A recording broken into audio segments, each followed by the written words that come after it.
Jovia, as you embark on this journey of life, I give you the gift of unstoppable power. The power to be seen and heard in the most distant lands. To go everywhere without going anywhere. To have access to the whole world.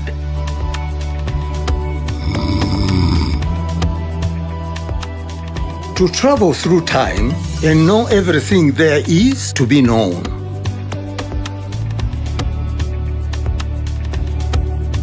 Jovia, this is my gift to you. There's no limit to what you can do on the Unstoppable Network. Together, we're unstoppable.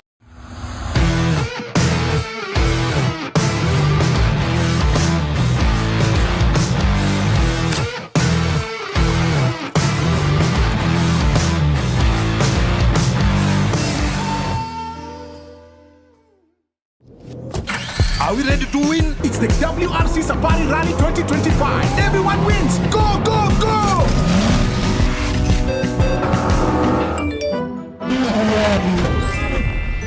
Scoofies won!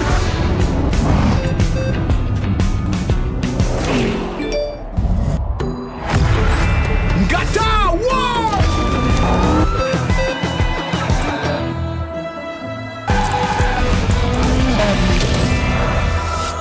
Love always wins.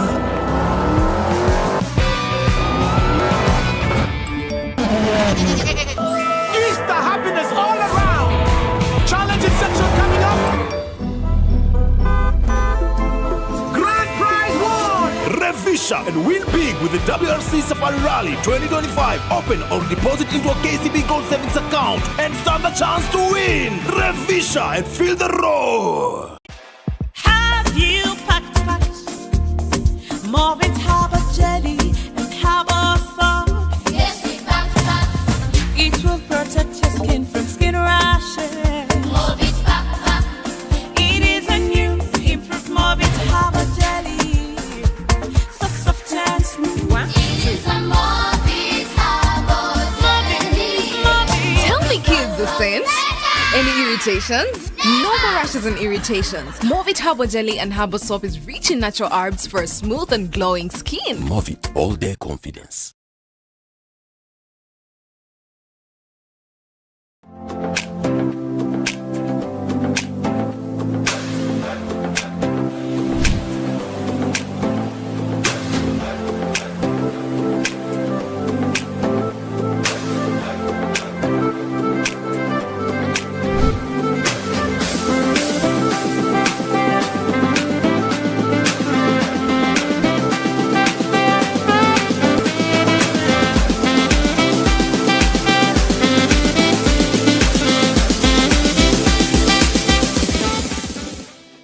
Step into the future with Airtel's 5G broadband router.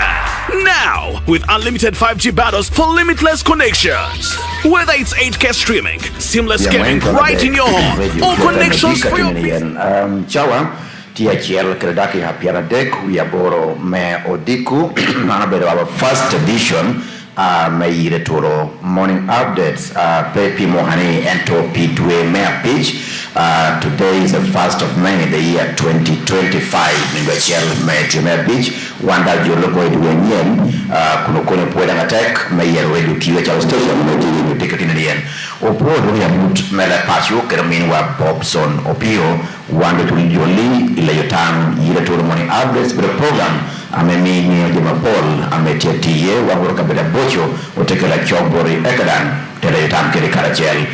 We are for a win, any program in YouTube live, YouTube channel, me Pierabom, and we are going to Radio Q, what the Radio Garden, it's your Radio QFM 94.3 Lira, Eka streaming, Kakanoken, Amenity.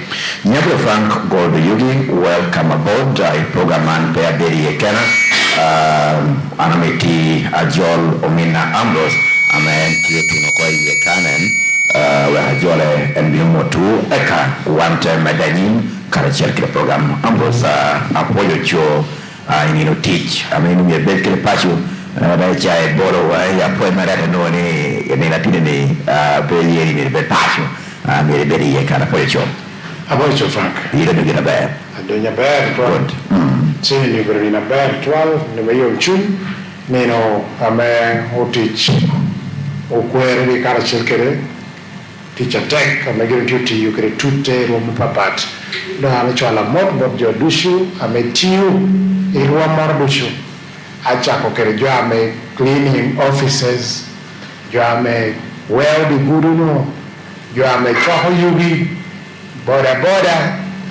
jo ame teacher ran karo jo ame bere block ame yepu hono loaders ame ti bus park kere stages papat odiko ni anachwala mod boru kainiti districts wadusha bongo ni Medkere city debera pa achwala mod boda dushu ameti kona baho kada chekeramo a laptop omoro adwe apara amoti komudi katinini moyo nuti teacher tech amoto da nurses dushu kada chekere doctors irwa mapapat teacher tech ameuriti yo maana ni ngwa kwajo charwel irwa mapapat yo me angide yo me woru yutoha uchad bo yo me charo raji chuka duong chad nyanya tekidi vera charwel amoti tie komi ni berni me kweru yin ameti yelle meneno ni atini oberu kere kwabe tini berdara me dimacha ya nyim obera tela adela ntwala mot boru tichuba dushu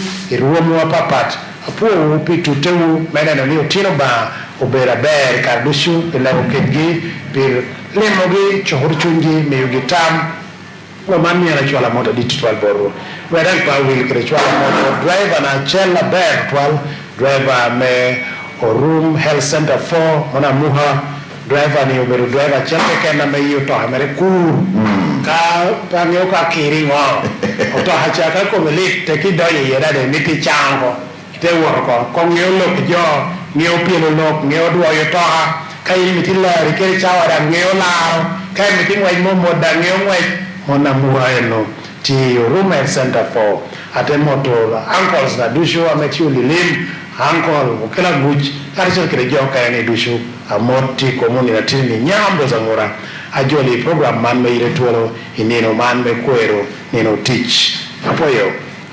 Okay, opo ta Camrose anna tora mota ini chwalo ka ti joame bere barawan be jomani moro kano nurses go ti pichme yorkom akaldo be baratini ni en jo tu doro ko regi ko jo ti pacho eto urien pe chiegere jo kana jala mod bodu go kudishu ameti barracks wakano ti na chol pikano ti police barracks kano ti prison barracks kano ana chwala more kongo majo ko leba day peti mbale ngi police cell ja chego gilanti yuke la roma ejo ameka pe moro dai rombe kwata ko lera ni ko ya ba yoni en men yowa onao chimwa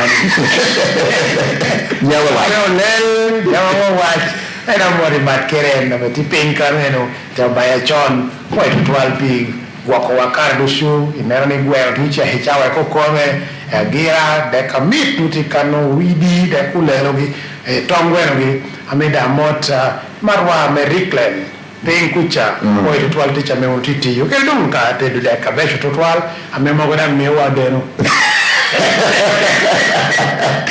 baya me de la jo bro ya kina baya me tenir de kere fa baya me de kere kwate kame ke da ya de ki eto pe amo do ni yel le chulo baya me de chawa du bi ni na de kenu ni to da chawa ko gipe bar vera dum totwal so kai ni dero de amen tinu ni di chakere kada hideno ona chulo na wo so amor da gwe boda all right ni leti here totwal well John ujora take twalo on this special day Labor Day foi gala fra iniki foi foi kebere da hata na ko pala ila tu ina surgery gone wrong. But a point, your studio, ne tini ida for la church for me, a tea, kayu, a tea, my water, a tea, my okiganti, kita okere. Now in radio, a more yimdo, net a more dom jo duju, whether it's charo deck, charo pea, kidom jo ma pegi denabe, jo man me public toilet. Ini wogi, itu cakap ti mutele mau bikin kegi, haru mau bikin tele ki dano kuri dano magwa ka beru ni district mau itu bibu marach mau traveling, no dano tiap UTJ district kanan beri ye bus park. Yo ini mego ini tie, ni ala mego mana himwe, mego na merekonya kongo, cia pada Germany. Yeah, catch any paper yapo. In your negotiating, when it becomes so I quite twin you a teacher, a quite can negotiation, what you didn't know down a call, do a dura. Eka Mako, Gamura Mako, but payment of negotiation, chow at zero, very well you are catch out no ramo, no ramo.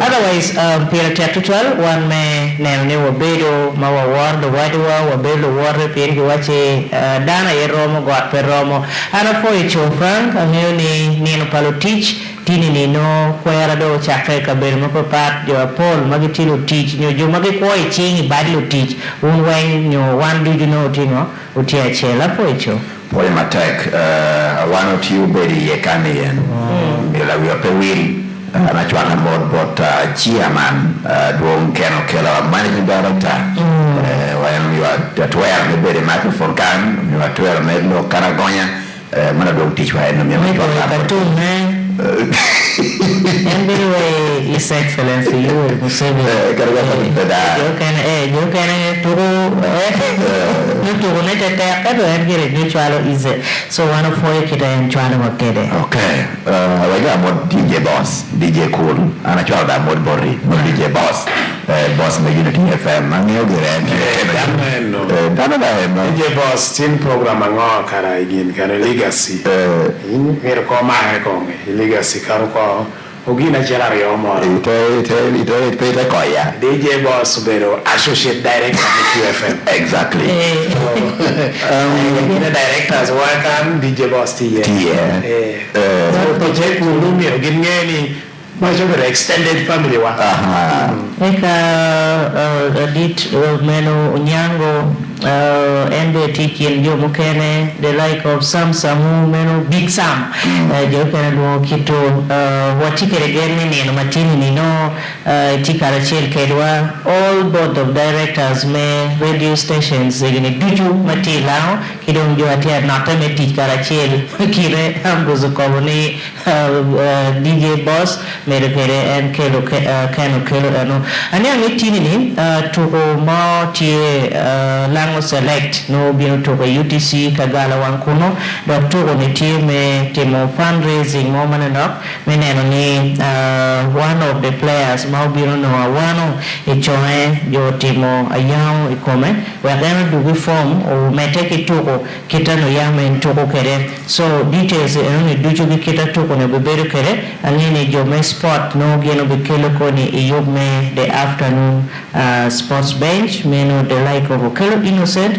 medo kere long Brian anyang ni futi yo ni chawa no ya ko committee mayor wa do report ni en timu miu neno gere wa timu be so long Brian meno matimu sport bado IQ bakai wa no more the 12 anini yo ni ka utum ni bino dubati dog teach kama like wako na dekuni je ye ko de ilung THH ipoga wane no football lungo no play okay erut like gere pe olu ba kare no very way cham wana cham yeah holego ba won ba wod ba ti manen o mete wod work for body me one tinini purwa yue keda wa yue kede me reko iwa kidong me gufo mbegini meta mera ke kwa kawan jo ducho magachelo teach magineno ni logo Uganda uchumi mbe keda tikere okwanyo jo me ducho ma watia tikere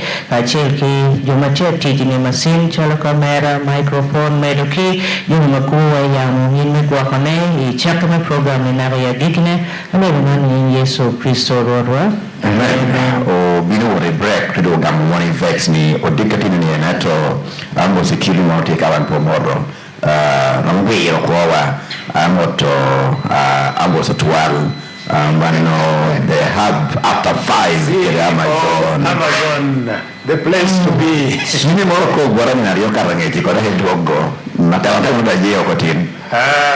Agui anairiti ya moti boreta moti peti meno norba. Moto meno bakola be. Ya dom jama pola chola mod borika no ina guch. Okay, let's take a break and get back.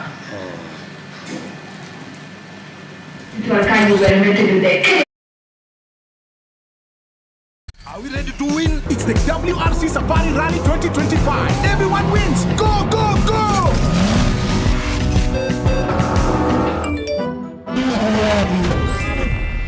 School fees, one!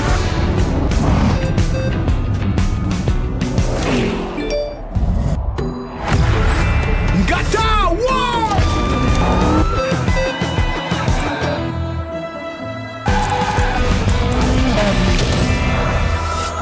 Love always wins.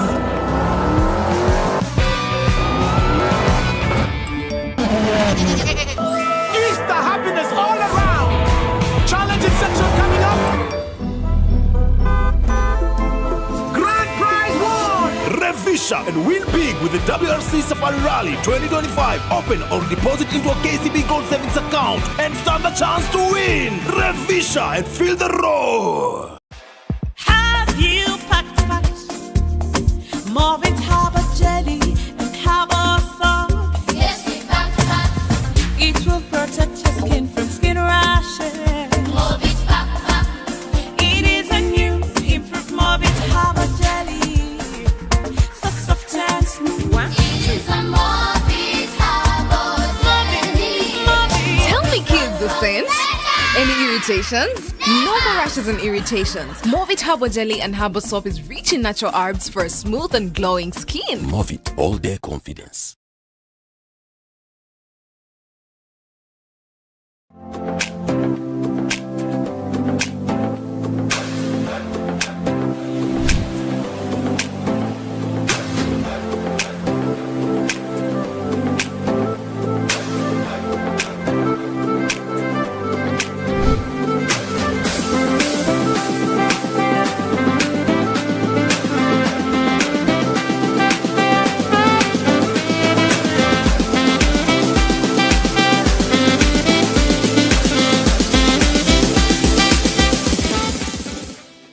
Step into the future with Airtel's 5G broadband router.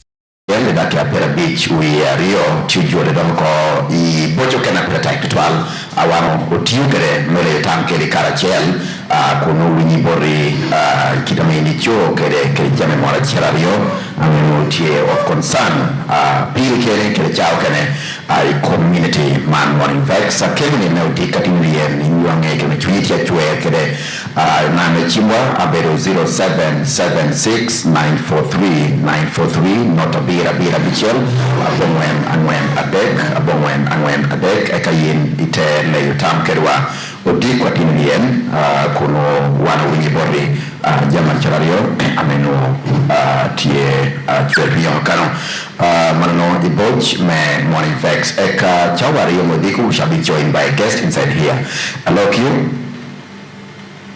Hello? Yes. Hello? Yes. Udo kena? Oh, lira kane. Good. You are there buying?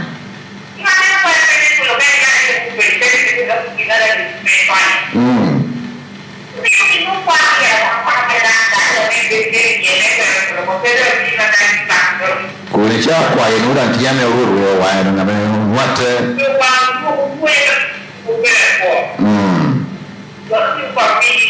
na kobini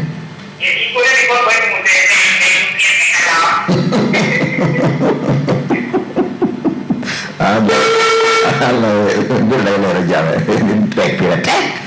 hello Utieba. Upoira na bwana.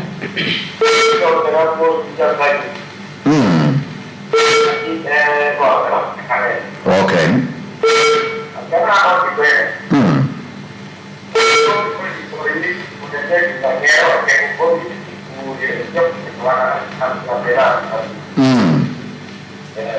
Okay.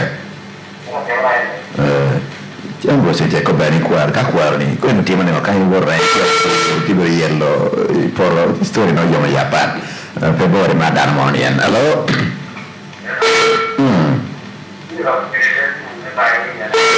Apa yang kau cium?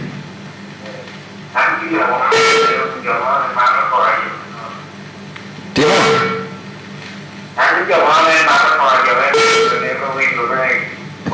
Ini pi macam dia kau ya.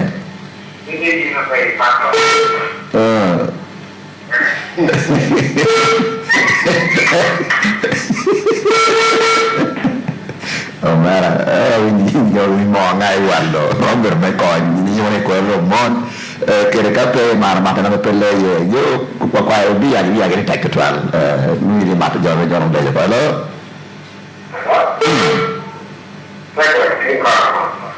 Itu orang lain. Good.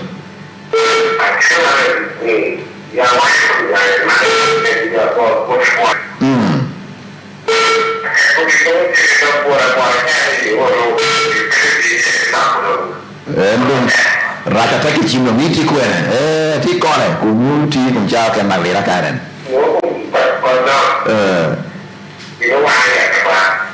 Okay, next one. Hello.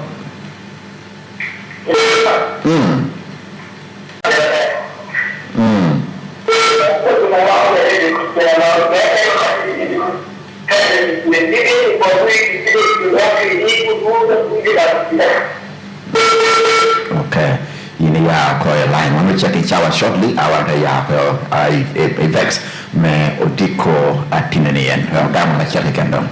Radio Kiwalo. Oh coba.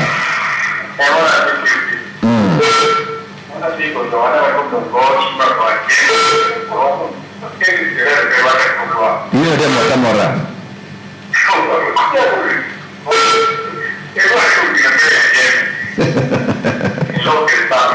Oh boy. Ambil stage lah ya kan orang. Yura tiara itu struggle nyukai tiyo tahan dan potos di kanal. Dana mau tergoyah jim. In fact, ubipia. Siapa ubiping? Rekor itu orang orang yang nyuti kirim aja sebenarnya mau. Yang ini kau ni kerja dokter voice bundles. Siapa doa. Tapi bani itu lo kena punyoro. Apa punya ni? Dia punya macam tu. Muka dia tem, muka memang ini tituoro. Amu lo kiri jamoro. Dia putih lah karena bayar kau ni. Pero dalam yang lo kelak mungkin kaya. Nen. Ini kau beri. Anda bina kau beri. Bina pihak kan orang attack. Mau bina kau goi nak kau bani. Kaya beri Fran. Nama dia nuo. Atam yuku beri kiri tiar. Kau orang wujud mana ini bipia. Beri ya parla. Jadi kena maca. Kau beri dia ber. Beri dia ber. Baca kecawaan bahasa Indonesia. Are you ready to win? It's the WRC Safari Rally 2025. Everyone wins. Go, go, go!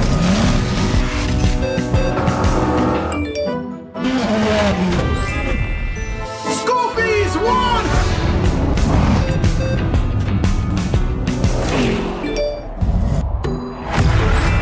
Gata won!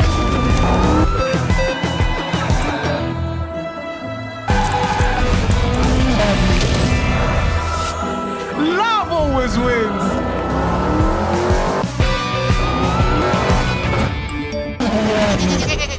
Easter happiness all around! Challenging section coming up!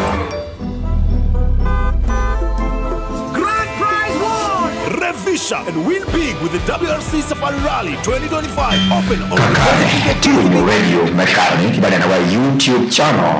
This special edition, 1st of May 2025, Labor Day, teach. Abang para mo tiu, bengi ni kabel mampiji, wano chokuru komen boda ni noberu ti, kade piano jamu beru ti, e charra ta dia ko beru ti wan celebrating un duch ame to that Michel maybe you ko waranyim regardless of the odds.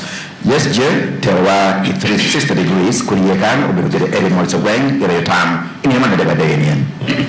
Alright, for you matter the Frank la kwa mokene chawa ni la video wani Jimmy Mano kati ni chawa me we kop me amoto wa chelario kamuken mano kwa holo Uganda kile kamuken maro lo Uganda.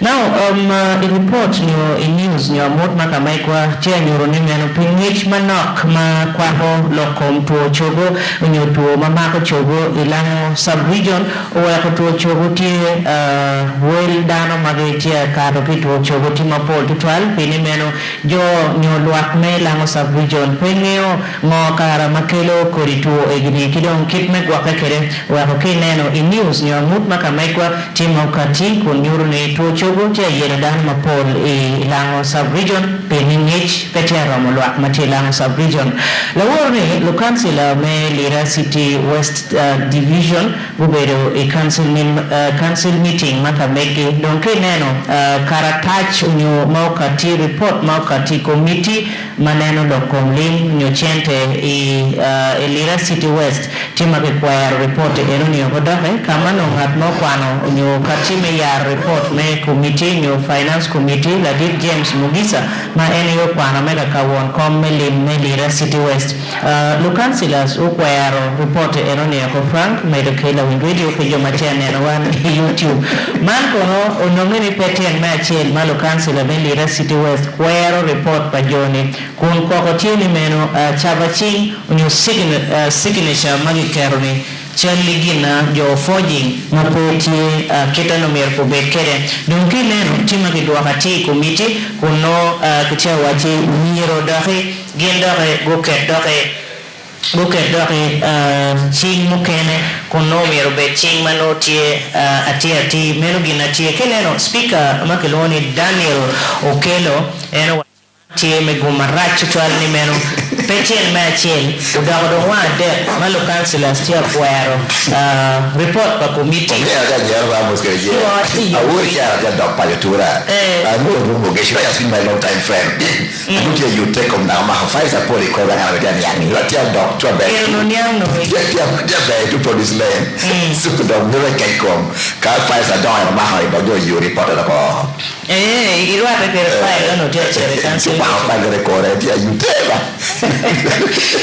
yeah, panel pingo Lira City West Division pole chamo wange winyo genono pero negative mar bini ye maybe that is the nature of their management. I don't know kagwak nyo the nature of leadership dong pero ni kwero jami nyo jami ne pebero machil. Now why should you forge such a document if it is true ni signature no petie kakara gidan pa kwa yo kicheye anata moni obol kwir konwa me sorting out Johnny kaina beche mere tie dwok eno de chari no ka bok ko be pashu te punyera be te doi council kara because council biro kana no working with serious business here matters of finances protect my chair penalty ano de ma pigi tech my chair and chente kero guru chente kero pi chente kero yat so cancer can go ahead make forging the signature and I think it's really very unfortunate. Yeah, mukene matia kati ene meno the minister maneno lokom teach kachel kede what meno works and transport General Edward Katumba Wamala eno for a tutwal twin mediere new mediere logo mogo mano mirgiti kede medon logo tutwale yupo gudi ilo Uganda do wa ene meno this models unyo neno meneno ni joko diero paid birje majemani ko miro gidnene cholo tum kadong gitim nyo yo bukari endo gitene no yo mo ma yin ko era weko development you don logo megudo wara nyim kano gineno kidme chol ene yigina chel ma choko chwin anywale melo Uganda ko ni meno government timo adapting meno yo mo manyien meneno ni jo maromo volunteering nyo jo maromo kong diero lo maka megi kano development romo wara nyim meanwhile no government work yupe menene at least kichol kuri dano ene is the only way to go kage mete down lo me yupo guri ko wat ati anyim okay ne madoti akati kineka chawa achiel kinuchume kutieno la worne inoni meno ngata achiel mo nyolo meka chima gichelo ene logo Kenya mafudi ability aneno kireme kweto ngo kar makelo to padano ni eni ento food gitia neno kagwa nyo lurwanyi mogo mapegi niogi gina yeo katiki plan mene ko one of the lawmakers meno ilogo Kenya kamoti me ibomo madit me Nairobi ilaworo ni kineka chawa chel kinu chume udiko mene yekiwi mano tiukati ikudiko nila unvideo malupe kere 360 otamu ni miro at least okil botin kitano tia wire kere eno kene mapol nyo details ne beri kar menongo ichawa me lokangea batwa QFM kakany pol kar bino botin chawa chel me kudiko eka chawa bir peking lokangea makamegwa eka en duonge loya chawa dek me kutieno kamano winyo ke magoba no QFM mi botin amot kachel kere magoba meno kiloni lakalit radio games nia furgak Regina Lalam aka Lady J afoy me winyo de 360 pele taga twal je meterwa kakamna no yes of course we update to Canada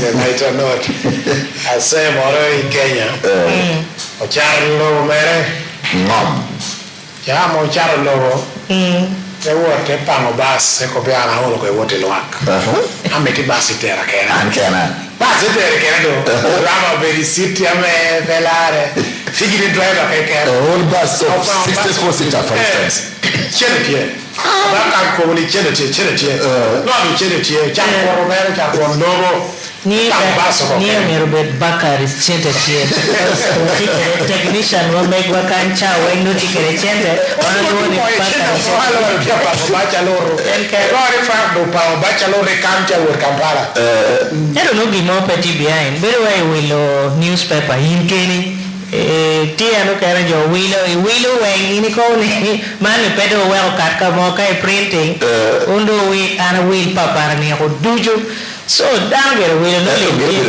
no kara no beri ko jahlo ba ka ko na me wopo we me da na ko le luora pe will ko ko ira chulo ko achola bili ba marado pe bili ba anda chulo ko du no de gela ke jamoro itibu gina jomo chunyi no me sometimes no it forced to buy that case moti ko mi down ko ini kwano o we kwano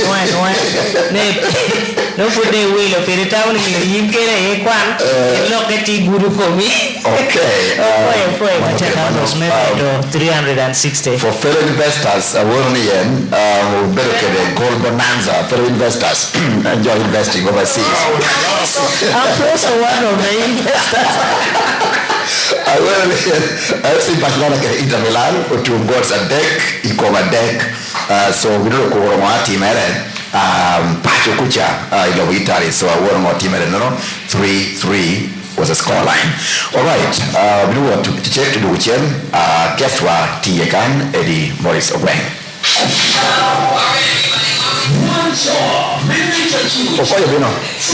Have you packed more with harbor jelly and harbor salt? Yes, we back. It will protect your skin from skin rashes. Move it back. It is a new improved Morbid Harbor Jelly. So soft and smooth. It is a Morbid Harbor jelly. Tell me, kids, the scent. Any irritations? No more rashes and irritations. Movit Harbor Jelly and Harbor Soap is rich in natural herbs for a smooth and glowing skin. Movit all day confidence.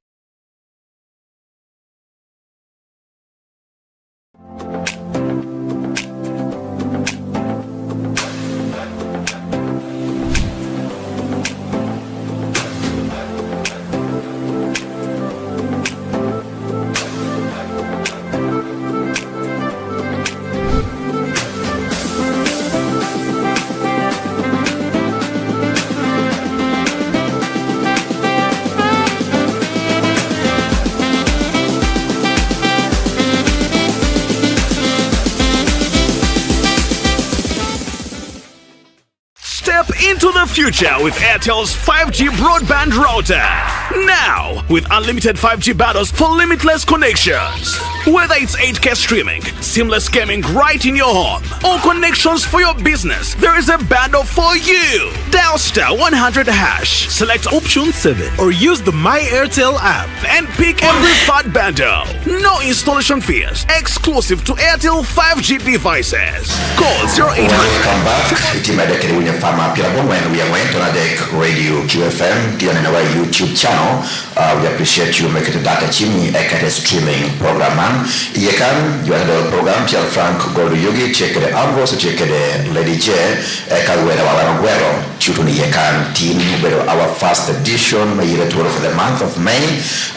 Special as well pia Nino teach Labor Day tanuluong aduong Eddie yekan nywakede jama Paul amekeme kede kopme teach yokana wakanen wombala chawa atamani wan jolly yini mot lwak mete win radio ite nyupana nok bogi kawano tero irwe dangachwa pange ko be pone ye to gere ma wala potiko me pole chwa do poya tek dit goldi kala chel kede tima meti kan le je kala chel kede omina angora ame jomarlo ni bishop ja tuno atawani tino la title pianeno kola do pengure eta niange title lere me bishop tino in build pero en peru kola nudo ti ame ni apo ya tek total kena me ni apo winwa dusho meti winwa ya hokuno ya yomi komu win QFM dusho krejo wa ducha meti kinpeng milang miwenge ni ando ti kanman Eddie Morris Ogweng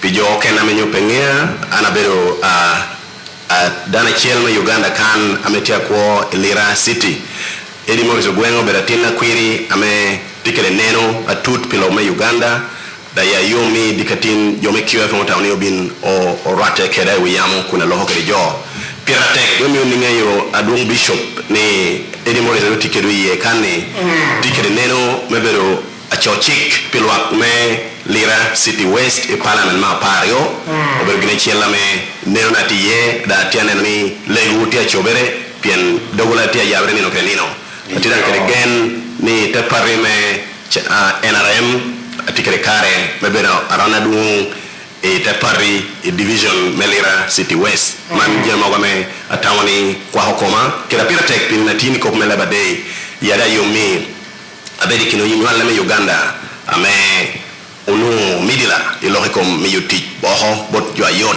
munyuni an accolade holder my best young employee of the year 2017 ame the International Labour Organization and nayomi o the Federation of Uganda Employers dangdong kan mi obero kede kare me poyo wishing nduch ame ti kan happy Labor Day kede jo wa duch me City West kede Uganda duch aloro the gallant men and women in uniform uponye wa dahatal to teach the working women in the market yo me woro malo yo toha yo tiuti jichuk me no ti kede dakiani me poyo wa tek total kan me ko be woni happy Labor Day poyo matek eno kene meti nyimano bishop bino lagi ye kara tame one rice bedati ye oti rusho ametindo ngilti pashu pien wan tuti cheka kargi account wati Twolo Eddie Morris bili chungigi chama ya dogo la medira i lo kana mawara nyangi ti dogo la ya wekeno we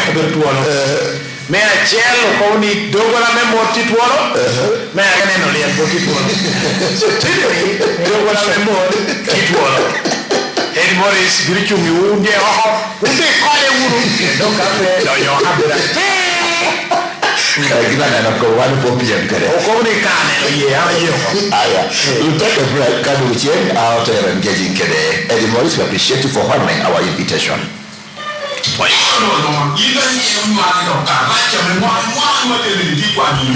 we ready to win? It's the WRC Safari Rally 2025. Everyone wins. Go, go, go!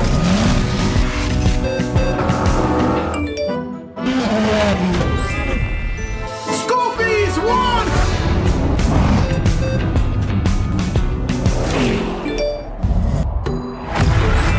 Gata, one!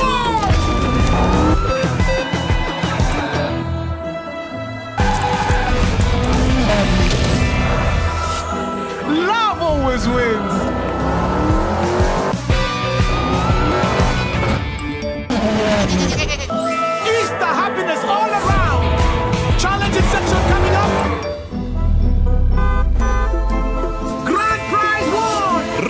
Revisha and win big with the WRC Safari Rally 2025. Open or deposit into a KCB Gold Savings account and stand a chance to win. Revisha and feel the roar. Have you packed more with Harbour jelly and Harbour soap? Yes, we packed. It will protect your skin from skin rashes. Move it back. It is a new improved Morbid Harbour jelly, so soft and smooth. It is a Morbid Harbour jelly. Tell me, kids, the sense. Any irritations? No more rashes and irritations. Movit Harbour Jelly and Harbour Soap is rich in natural herbs for a smooth and glowing skin. Movit all day confidence.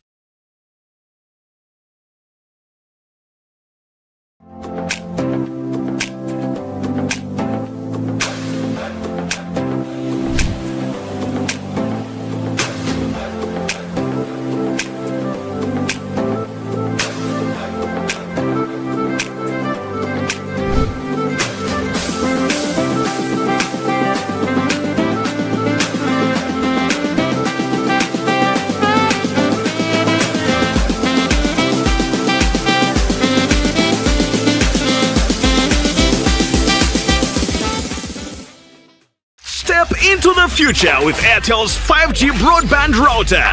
Now, with unlimited 5G bundles for limitless connections. Whether it's 8K streaming, seamless gaming right in your home, or connections for your business, there is a bundle for you. Dial *100#, select option 7, or use the My Airtel app and pick a preferred bundle. No installation fees, exclusive to Airtel 5G devices. Call 0800 333 330. Toll free for free delivery within Kampala. TNCs apply. Look, Piri, kire MTN Cola Tunes. Pichiling mia bero kiken, wek jo agwe chim, weri jawa duyu kau goyi gini chim. Logging in my MTN app. Year Cola Tunes. Year search tunes. Ite search mode, year search by artist, kai yero kire nya wer. Unyo search by tune name, kai yero kire nying wer. Ket nya wer, unyo nying wer. Di kano choni by, upimer kede, weri yer. Yer category, unyo cola, unyo special. Ibiru nung message amoni, iwilo cola tune. Yot ni amanono.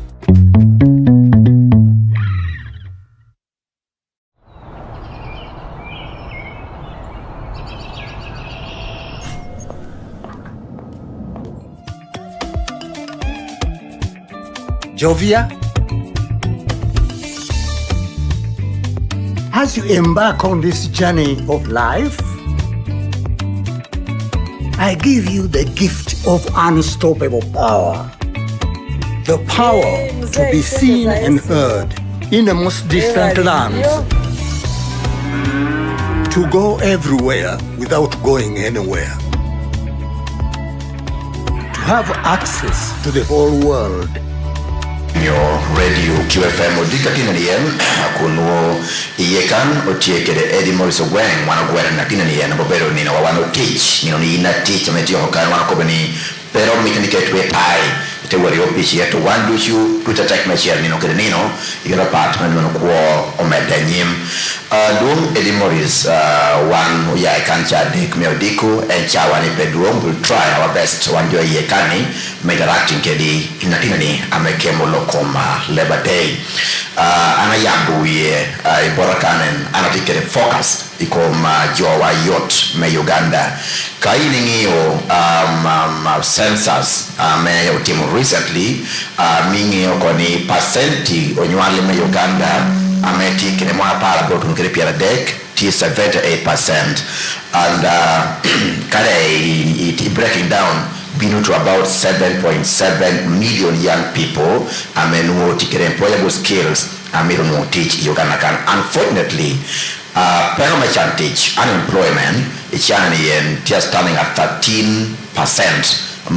Mostly in urban areas, which means in Puliwa Paul, Potiame, Peti Kritich, Ichingi. Most recently, President Kato Kanalaya Takobani, Joe Miero, Kalaf Galara, pay more one gate to the government because government paying the duong.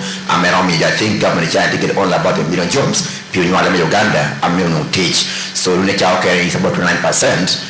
Government employee to the rest. We no teach in the private sector. As a country, one or year learning on a child Uganda, Menoni, Bulua, Kauro, Tibu University, Wangino, Oloto, Romu Ginome Atia, a child timere, Ilowokan, Meka, government, Motam Binicom, Kuri, one cow government, Mohabinoni, in the next 5 years, we're going to create this so much amount of jobs, and indeed, tell are yielding fruits, as if we have policy issues and some gaps. One child Uganda, rock to the Nengo, by Bulbecker teaching. Opoyatek duong Frank Goldie ya yuma tek to twal mebe da tie ke wi show menenatin pole wok melo kom teach Uganda Uganda bro lo wan maro bro lo baye ame ogohwa is our motherland actually kauno ni motherland bro roma bro torowa ame put padok ya penino ame ni kon jema watiti na memiro ko ye ya karachiel okay kom teach bro gina chela tira tek to twal wi lo bodushu pera Uganda kiken dadon katin wana tu kwero Labor Day mirobekera waha ni as a country wana water board dadon attack me teach karachel ke wilowe ye nyako karachel ke gikwera amelowere ko kom teach a pirra teki ka wana ko kom teach wanu polere kada ko kom teach gine mono tini ya yeno ber ko kom pia nyo chenne amedonyo ay achala dogi me ko kamo chweri yakina igina wana tiyo America ngami wengeni alobere kere in data me ya Bank of Uganda nyuru kana leri out of adults Ugandans ametiu percent ametiu about 22.8 million Ugandans ametikere working age only 1% of that 2.8 million kageno tiu unwoshene amekaro million shell ya chak ya gikimedwe ameni kaiti uchora nyuni ato jo tutumia jo milion piero wario poinga boro jo amema ho milion ishingi yungedwe nuti ka jo lahario tunwe piero wa lahario tunwe piero wa boro amema no bero percent titiri apetwere erdo kaineno survey ameno loni financial capability survey amoti ni 2020 man survey amenyuro ni Kiriango terang dara chiel mebero krichiene metiyo krigina ya mito nyure doke kum Ugandans ametie duongo ki 22.8 million ni percent pirabichu ya chiel ye kadu yotum nuochene amebero kala chiel nusho ameman dok duongi jo ado nuochene no kala do hobedo nang mon ameterni kaine in this country kobi kom teach kay por ke rewards amenwarie a poha duong total do kay neno mot kay no ni jo million jo percent pirabi chiel is nearly more than half of the population of the working class ameka du tum chena genu bero kala hachel nishu ameka yidi ne pacho kanu ngo amela hachel nishu timiko ni ichawani ataoni romi bero kare many ngabe the cheapest house kare rent in town la kare chari I think probably between 70 to 100,000 shillings for instance more fairly it is an house so during kanyu ngakoba kwa tendi pola jo wame Uganda miro beri mude mepetia be pienti amegentiu unyo chena megenu tikiri tutwala now kama ndo duwe kom teach ineniyo a very good narrative percentage me yowa amentia joining the workforce and young people you are youth but you are Paul chomena cha hokele loka anabero le boom mebero ngatmono mi de le kom you are youth teach international labor organization get very good employers obiumio and indeed award ananoni anu kuna mio teach bot bully be kopi kompur now apeni amekoboni kirango amewano mio jowa young people going into employment ikopa be in most countries loba pola popat I will overloro tikere kare me pledges gi kagamenta nyenti abino dan pledges ni kagino mio gin bero kere kare me chobo 81 na Uganda many times obero kede impediments jama pola mi wa obero kede kaya me chobo pledges mirati kede dakika memo kuboruni President Yoweri Kaguta Museveni tikede goodwill meneno ni Uganda uworanyim to meneno ni Uganda ubero kare kare memme yo jonywalgi nunga decent employment kare decent jobs and man tia mede kare tote level la pola popat da man ka kobo mirami ayeki ni Uganda as a country your government ko kome tikere teach amepeka 1 million and population of Uganda the working adults still over 22.8 million aban romoti mededang and the majority of these over the young people I mean you come you one over employed in the government sector nuni pola job advantage now I may put a delving I mean word chronologically ikitamejam workere ginechien na meomio one or on the right trajectory making you sure you creating jobs as a country in 2015 parliament in Uganda ubibero kede idea nimi robet kede a bill ame oloni minimum wage bill the minimum wage bill unuti kede neno menoni annually chele me Uganda me abero kede kar me wori dokti mi robet kede chene moro ame ochola kede titila lo chene titila lo miro ochol kede Uganda working Ugandan ere kar me bill o succeeding at parliament level Karmotu board president and anyangi one do chamoti akon the processes me processing bill into law ameka parliament do tiero padgi sanction better done by the president iriavo mere chalo president of the Republic of Uganda His Excellency Yite Twolo bino scrutinizing onyono neno ibili idiro tenuni Uganda put peo yi karaber me ketoching iko minimum wage bill now mana na tia bili ye mewe gama penya be ni ngomio pola kare one promise amemi yo tijo majority of me teach amemi ro mi boru nywale me Uganda ti in the private sector and majority of it is in the informal sector now the idea of His Excellency President Yite Twolo me peke to chie minimum wage bill first and foremost was to encourage the private sector, the growth of the private sector, and also to encourage investments into the country, both foreign and local investments. I would give you an example of, for instance, QFM as an institution. Yeah. In only majority of people who are working here, Uganda, that your team teach. But in the presence of a minimum wage, you'd realize that can one occur minimum wage income. I mean QFM from the starting point. Could not be able to sustain the minimum wage, and in that case, it is possible would be able to suffocate the business operation because new teach and yet there are so many people out there who are able to work. But again, if we are talking about the aspect of minimum wage, legally, informally, the minimum wage for Uganda is 130,000 per month. Which is still way below the 150 and on to and then majority of countries I may want to prefer for instance the best country all over the African all over the world. We could talk about Luxembourg is in the apex minimum wage in a man average pay is about $3,000. I mean who is close to about 10-11 million shillings. Yeah. And then Africa can in terms of employment in average pay. Morocco, followed by South Africa, Tunisia. Then South Africa, eastern part of Africa, Now, what do I want to say? All these countries carry at the apex of Luxembourg, Austria, employment opportunities in the industrial sector, in the technology sector, in the sectors petty in the public sector, probably government jobs, but sectors driven by commerce. So that means for Uganda to get to a point, as a country, we should encourage the growth of the private sector. We're encouraging the growth of the industrial sector.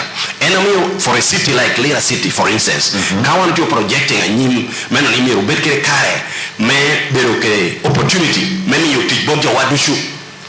as a community, as a city, as a country, we're ensuring attracting investments, attracting industrialization, encouraging private sector growth. And now, how do we encourage this private sector growth?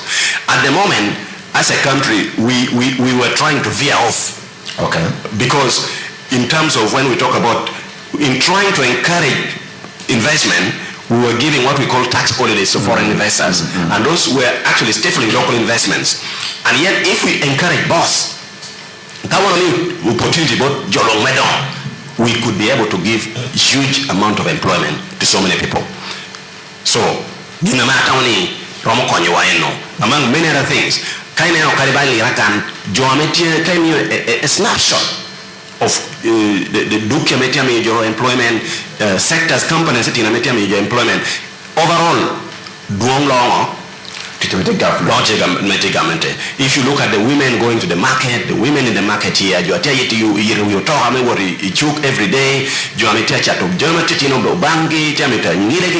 those are employment opportunities. And that means our people should have a paradigm shift. University, 5 million.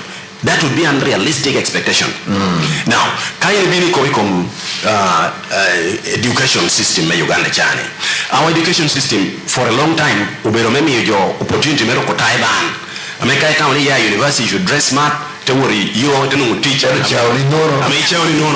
doesn't make sense. And I want most of the countries I heard by 2006,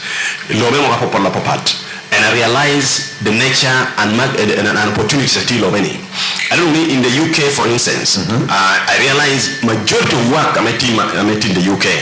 You have a lot of money. In the service sector, they're in the industrial sector, they're in the informal sector, and they are paid per hour. In that time, at that time, a minimum wage for UK was £8 per hour. And it is respective to GTTU. Carity Bay, Poco Flyer, will be a more for 1 hour, that's £8. Now, man loho tamadanoni, kaya ginabira tehoberu kirango anaket kricheni chauna. And for Uganda in this case, I realized that our biggest challenge as a country, the young people, the majority of young people are despising teach. What kind of job are you looking at? Are you looking at the job or are you looking at the income? So you cannot be able to make ends meet if you look at the nature of the job. But if you look at the income coming from the job, then you can be able to make ends meet. So our country and our legislative arm should focus on encouraging the growth of the private sector, may investment, may economy were done. Because you cannot build an employment sector without the economy growing. Again, about Luxembourg, Poland, who are paying very highly in terms of salary. The disadvantage also is that it means cost of living now would malo. So learning at million, for instance, $1 million saving $2 million per month. So what's the benefit? But in our country, in the context of Uganda, can one have an opportunity to get employment? Even if we had a minimum wage of 1 million, for instance, can we beach? With our economy, with our agriculture sector booming, with our food sector booming, we could be able to save more and have a more decent standard of living. Because the main objective, medality, living a decent life. So irrespective of you, then you are good to go. I give an example. That typically in the US, Joame would call them truck drivers. I'm already despising. Yet in the US, a truck driver, in a week, below $5,000. Wow. That's about 18 million, almost the salary of a member of parliament. I mean, you make in a month, you are at $20,000, nearly over 70 million. Entity on the wheels to driving truck. So that is the mindset. And actually that is why at the beginning of my show, the nature of the job, but the income that comes from and I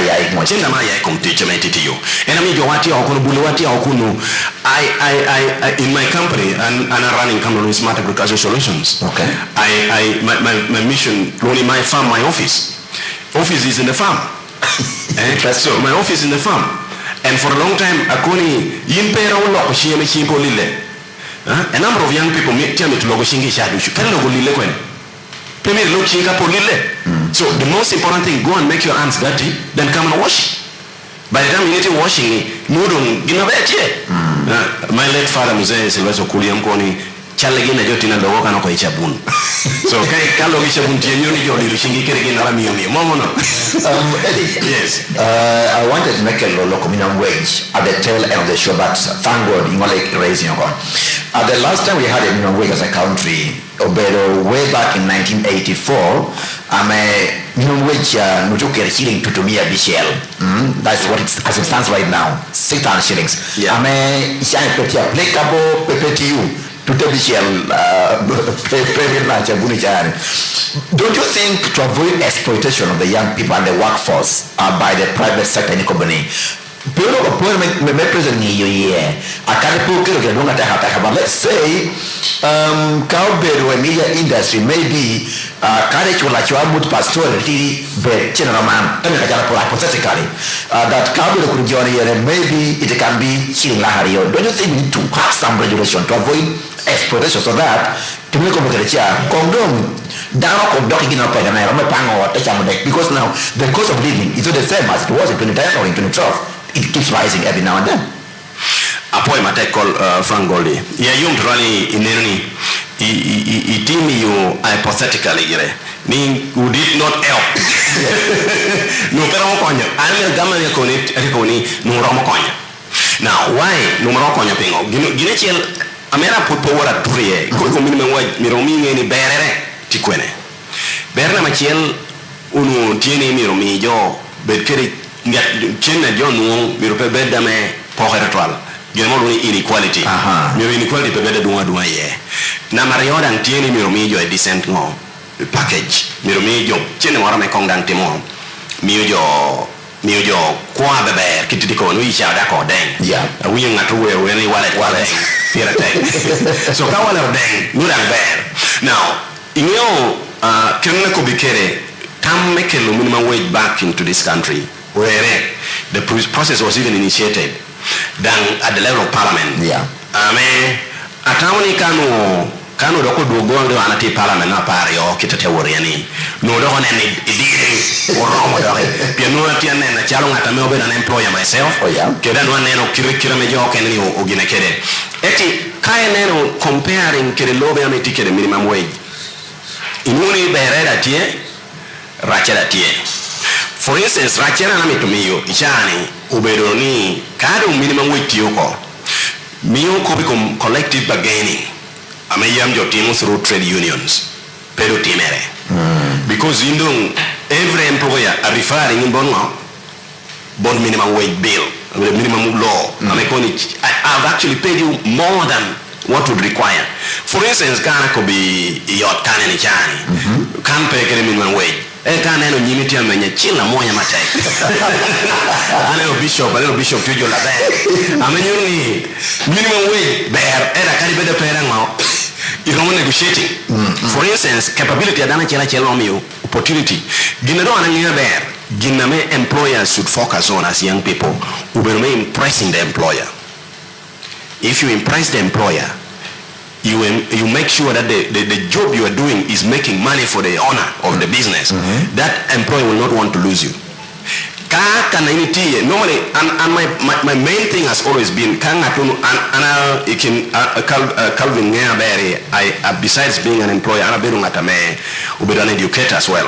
I ran an organization so most times I could be do not look for a job for the sake of the job. Look at a place kada intime to general in any chain or that year. But if you're demanding ginanang pena habon atameo employee, I mean it makes no difference. For instance, if you wake up this morning, the CEO of QFM should increase your salary. What is the rationale? Salary. What have you done different? Have you seen them splashing money? Have you seen the bank account rise? So that means, for instance, looking at automatic, frankly, as a country, we have been for a long time talking about our oil Yeah. We've been talking a lot about Our and my oil. Yeah. So Kano as a country, we had that opportunity. Now Uganda, the GDP has risen to this level, and most of the companies in Uganda are making this amount of money. We could be able to genuinely advocate for the minimum wage, because we would know all the companies are able to pay. But can one to put with an informal sector that it is so constrained? An informal sector taxes are over taxes.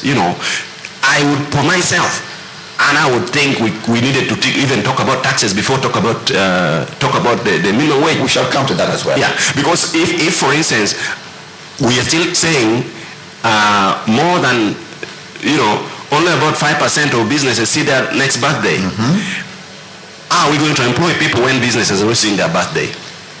How are we going to increase salaries when the one of the company doesn't know whether tomorrow they will be there? How are we going to increase salary of a shopkeeper? For instance, meaning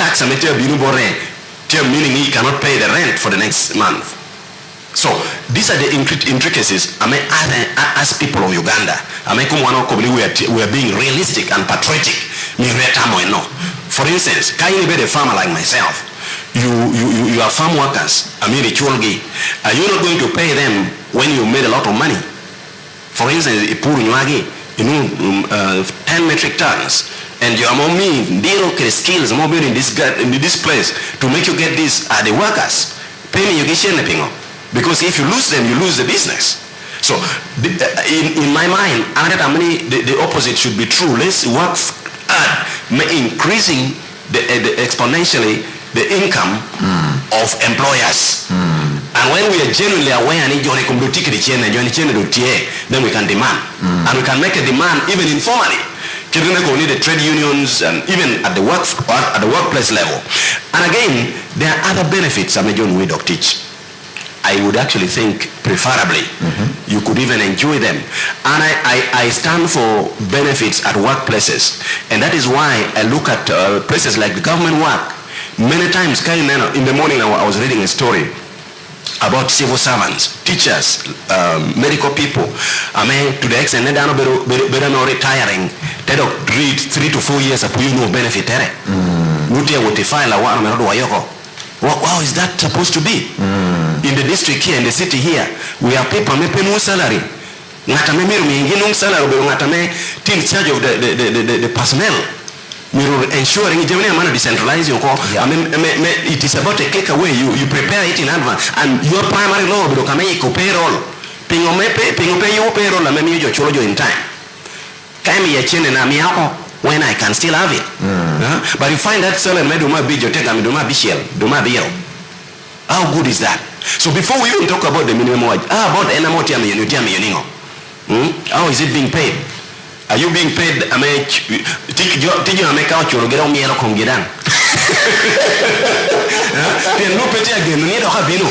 don't know the last time you were paid.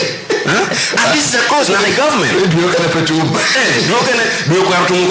For instance, by the way, next door, we are trying, but we should do better.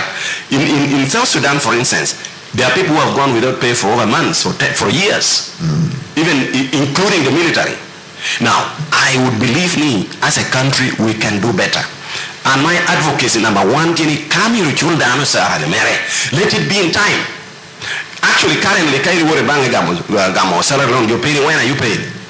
Because you actually don't know when you're paid. You're paid when it comes. Let's take a break for this. Yeah. Then we get back shortly. Jovia, as you embark on this journey of life, I give you the gift of unstoppable power. The power to be seen and heard in the most distant lands. To go everywhere without going anywhere. To have access to the whole world.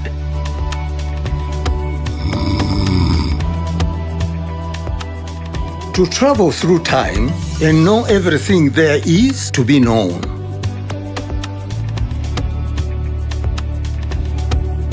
Jovia, This is my gift to you.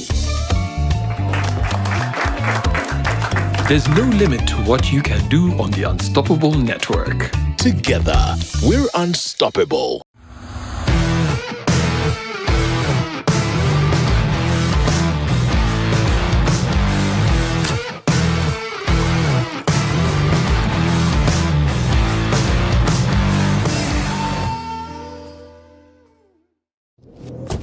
Are we ready to win? It's the WRC Safari Rally 2025. Everyone wins. Go, go, go!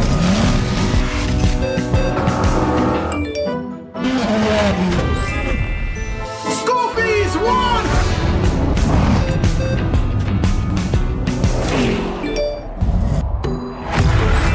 Gata, one!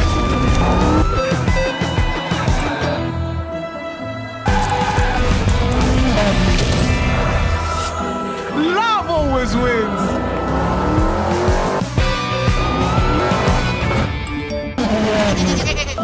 Easter happiness all around. Challenging section coming up. Grand prize won. Revisha and win big with the WRC Safari Rally 2025. Open or deposit into a KCB Gold Savings account and stand a chance to win. Revisha and feel the roar. Have you packed more with Harbour jelly and Harbour soap? Yes, we packed. It will protect your skin from skin rashes. Move it back. It is a new improved Morbid Harbour jelly, so soft and smooth. It is a Morbid Harbour jelly. Tell me, kids, the sense.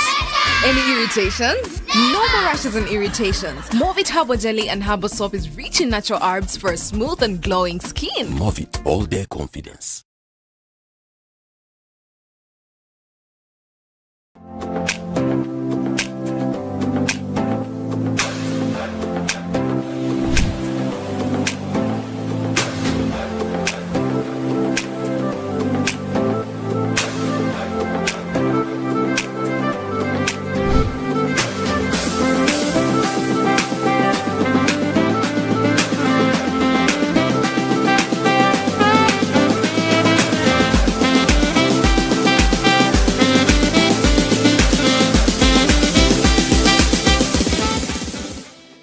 Step into the future with Airtel's 5G broadband router.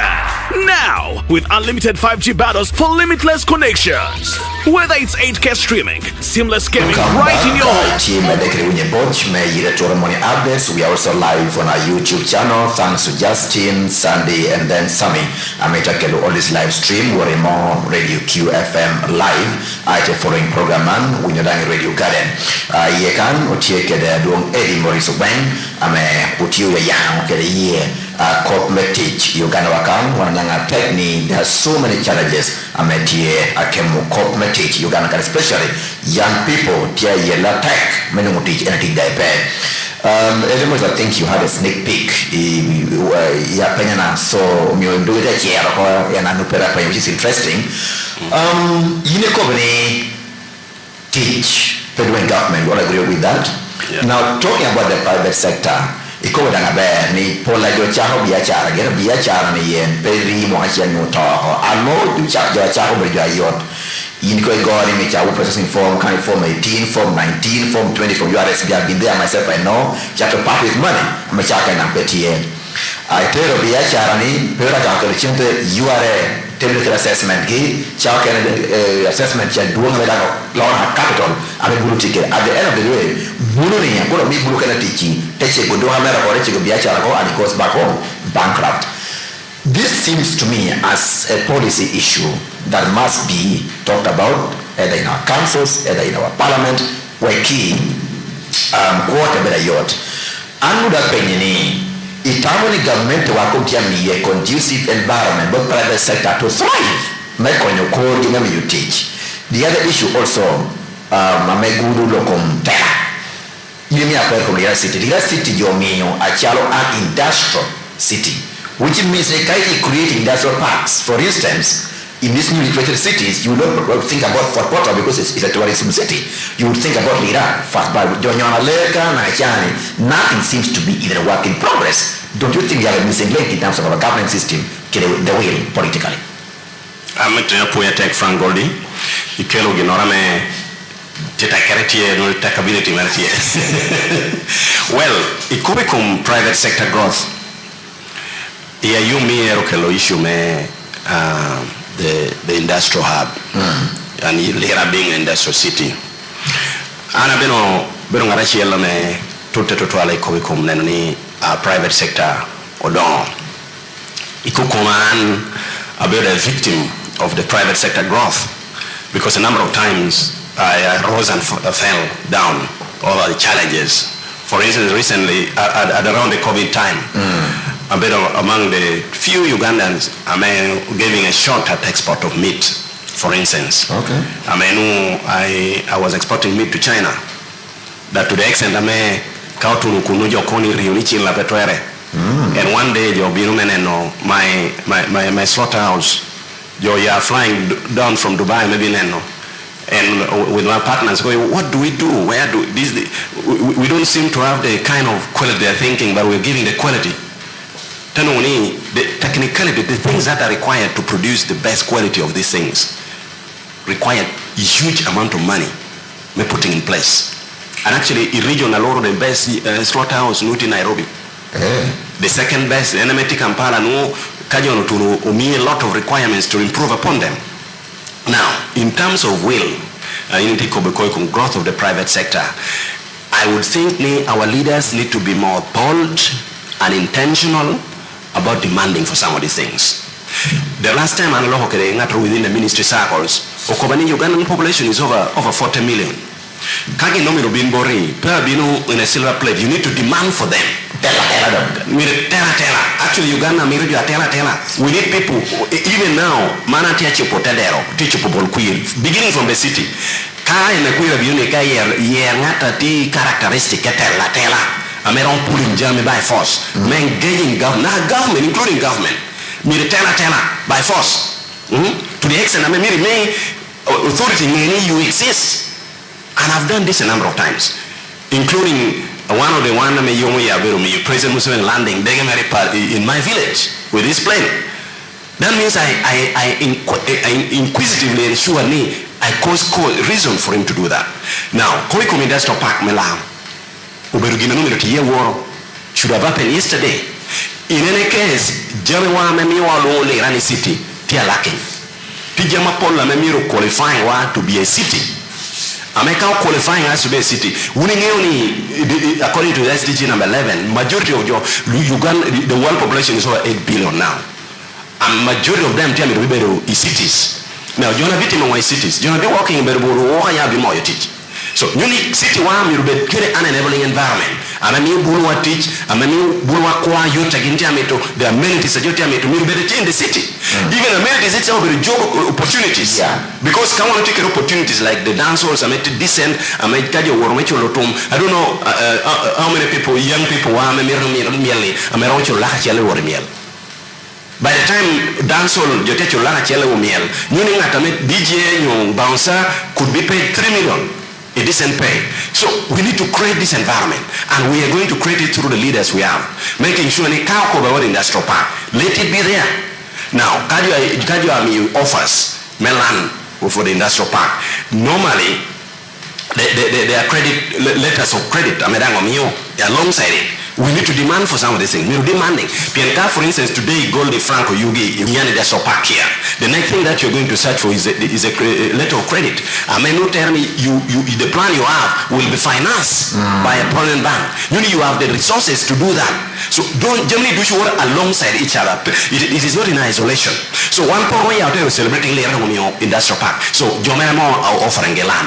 Out of Jomamo offering land, Jomamo a letter of credit. Out of Jomamo a letter of credit, Jomamo accessing this financing. And then what products are these people planning to produce? Do we have the market for them? And it's a long line, it's a long list of issues. I mean, as leaders and as stakeholders, or planning or demanding collectively as a people. And for that matter, in any case, Chani, our begin as a city should now be the begin of Lao. Pian city will be an umbrella body. Am I demanding Pilano? Pian Lawa do you call university? Now, Lawa do you tell and university as a place of employment? Ameka one of city one at the initial stage. In any case, Mirichani one and Kireme you one university to planning. Is it for today or for 20 years to come or 30 years to come? Kireme housing sector, what did it set up? Is it for now or for 20 years to come? And then Jomoratina Putenua and Yola Mechuka, I do you think a city. Miri planning a Birukengo. And that comes to even universities one here around. We have universities here. We have to begin to think about human resource planning. Human resource planning to Nano. Would you produce in how we are going to have industries? Take training tackling curriculum industries. I may do what you know, I may they will come and embrace. How to curriculum the service sector. Kid hotels and all want to know. Kid you may have it here. Those kind of things. Those are issues I may want to link it. But at the apex of it, I must say, President Yoweri Museveni picked a common will. And that is why, and I mentioned in other shows, Lowe Wame Uganda pardon or Matwal. Uganda regions where Uganda adon and lower the hotel amena in charge. Hotel amena would lobbying, Telamena would demanding. It's actually not beyond lobbying, it's about demanding. It's now demand driven. Development has begun to become demand driven. Time petty demanding ukomiti winyabe. Donc quand on tell what you live no tell it you come really want to win your bear.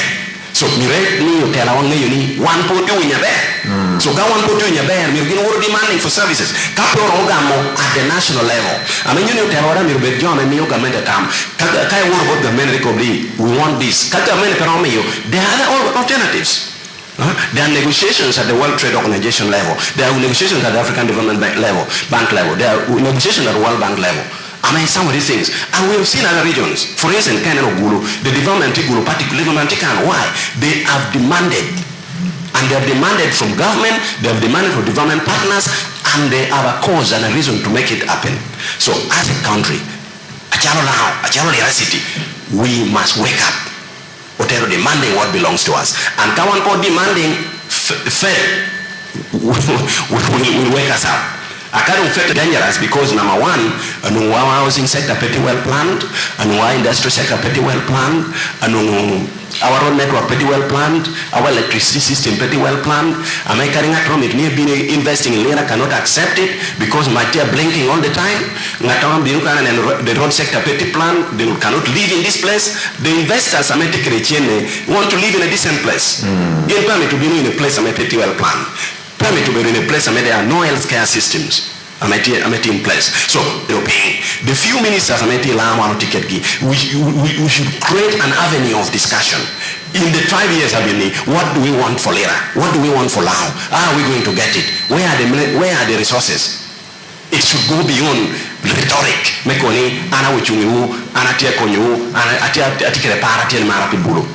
Indeed, I love one of my pastors. I'm now quoting Bible, Pastor Reverend Johnson Obama. Nika impe iponya tina me potiri. Ena ironyono utieni. Kana ite nyono impeti impeti kwa ite pi nyono da kuri kadodon. And you'll be down.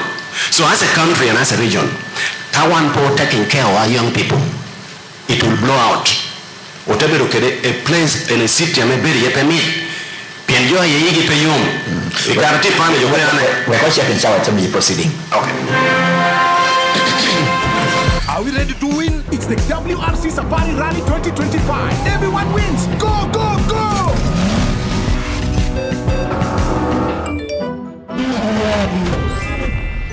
School fees won!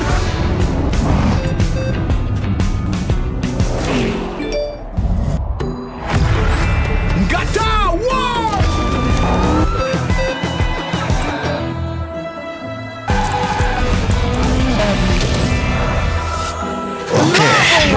It's interactive, informative, you've been enjoying a culture and then locally in not Abiro, Abichel, Abongwena Deck, 776-943-943, Abiro Studio Line, culture and then you make me a point, Eddie Morris. Yeah, I was emphasizing Kawanpo planning for our young people. Our young people have a disaster. They will be demanding for what is not there. and will have a crisis, not only in this country but even in our region. Because one we would have not planned. Kaini tikera wobi turi. Adotia bobolo. Miringini e moyo do kenyum. Enka parnia dari pedo. En yoni am ka miru karna romo menyum romo miranyumi. Dan chao kena kelida hoko yile ponu icha cholo. So as a country and as a community, as a city, one mirror planning. Many institutions one more tieni. At least the ones that made in place pedo hoto.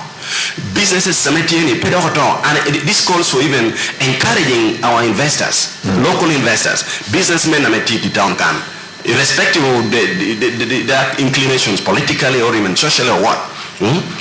Prominent people we have our businessmen, we could mention many of them. We should see how do we help them to maintain what they already have. Let them maintain where they are. A number of times, your company Uganda moving 5 steps forward and 10 steps backward. What does that mean? What is the use of going 5 steps backward when you're going to 5 steps forward when you're going to move 5 steps backward? You rather move 1 step forward and stop there and wait. American got a already in my text. Cowboy step.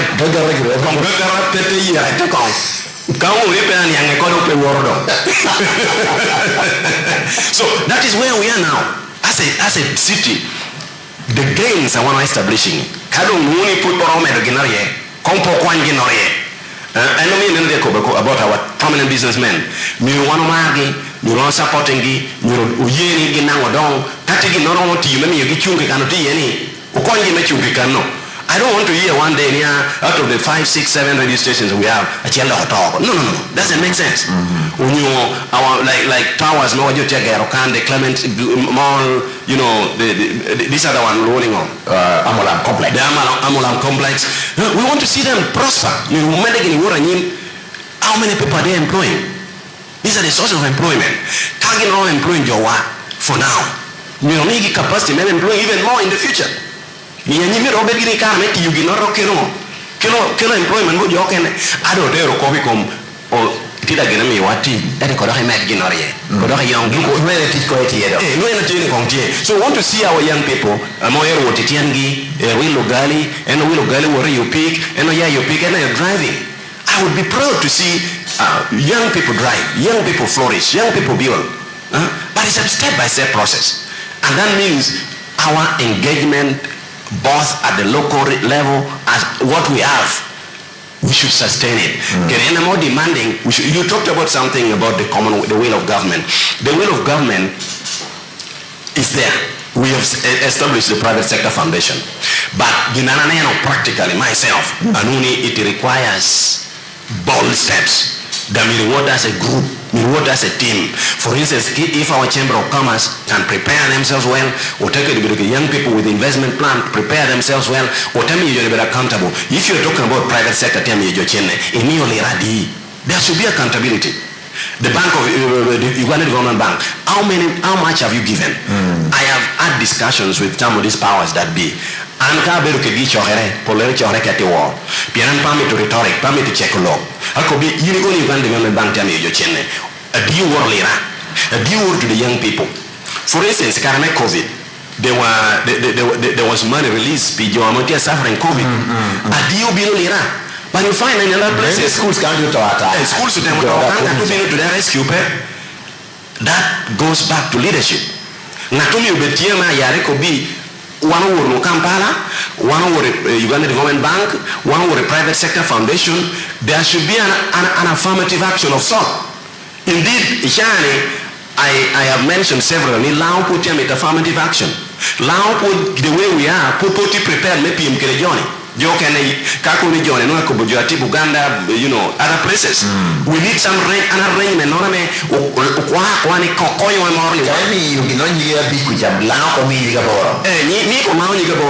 When you can't tell me restriction to condition because for instance, Uganda Government Bank may investing. Condition and one day I was applying about nearly 48 preconditions. Mere ticking boxes. Boxes appear when we are mere ticking. Now a young man of less than 30 years here ticking boxes.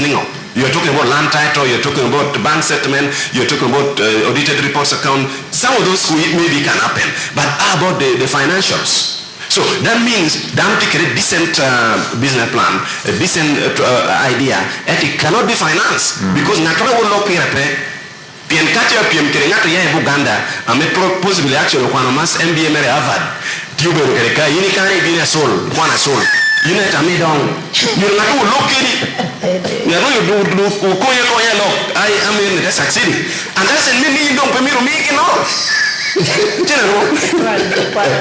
so at the end of the day achalo la no be keri me no more me konye jowa and these are facts. For instance, kind interacting in the region so can I'm privileged to have been in some of the meetings. In the town I had a meeting with a gentleman, the program only passed, Presidential Advisory Committee on Trade and Export. I'm Audrey Raboko aiding. In Uni, there are people who up to now Uganda channel over 200 students to Russia on scholarship, over 200 to China on scholarship, several to India on scholarship. So how do we tap into these opportunities? These government programs are major change. There are several financial institutions that are supporting growth of businesses. How many is going to allow? Capital where is the problem? Where is the missing link? It's time for us to begin to think. It's time for us to begin to question the status quo. Can one put this wrapping status quo one with the normal? There's a wise man among you will not continue to do the same thing expecting different results.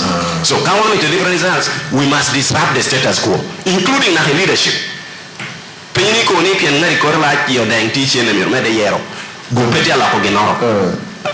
not going to say, no, and yet nothing is changing. We need people to be employed. We need people's life to change.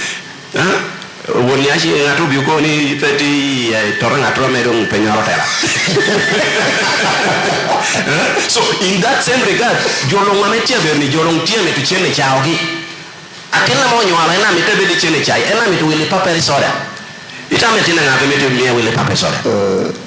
the end of the day, let's work together on real farmer commitments. Make sure young people are employed, young people are thriving. If you take a walk across this street, if you walk the street 5 years ago, they are no longer there. There is a new line of young people there. You walk the same street 3 years again in the coming year. So there's a lot of turnover in business. The turnover in terms of business. Why is it that why is it that there are people might be employed? For instance, government institutions, there are departments of government. New opportunities make growth, new opportunities make businesses. Sometimes even contracts are awarded internally. And a few years ago, I was talking to one of my young people who is employed by one of the ministries. Teacher, and attending to the printery. In Eastern region here. That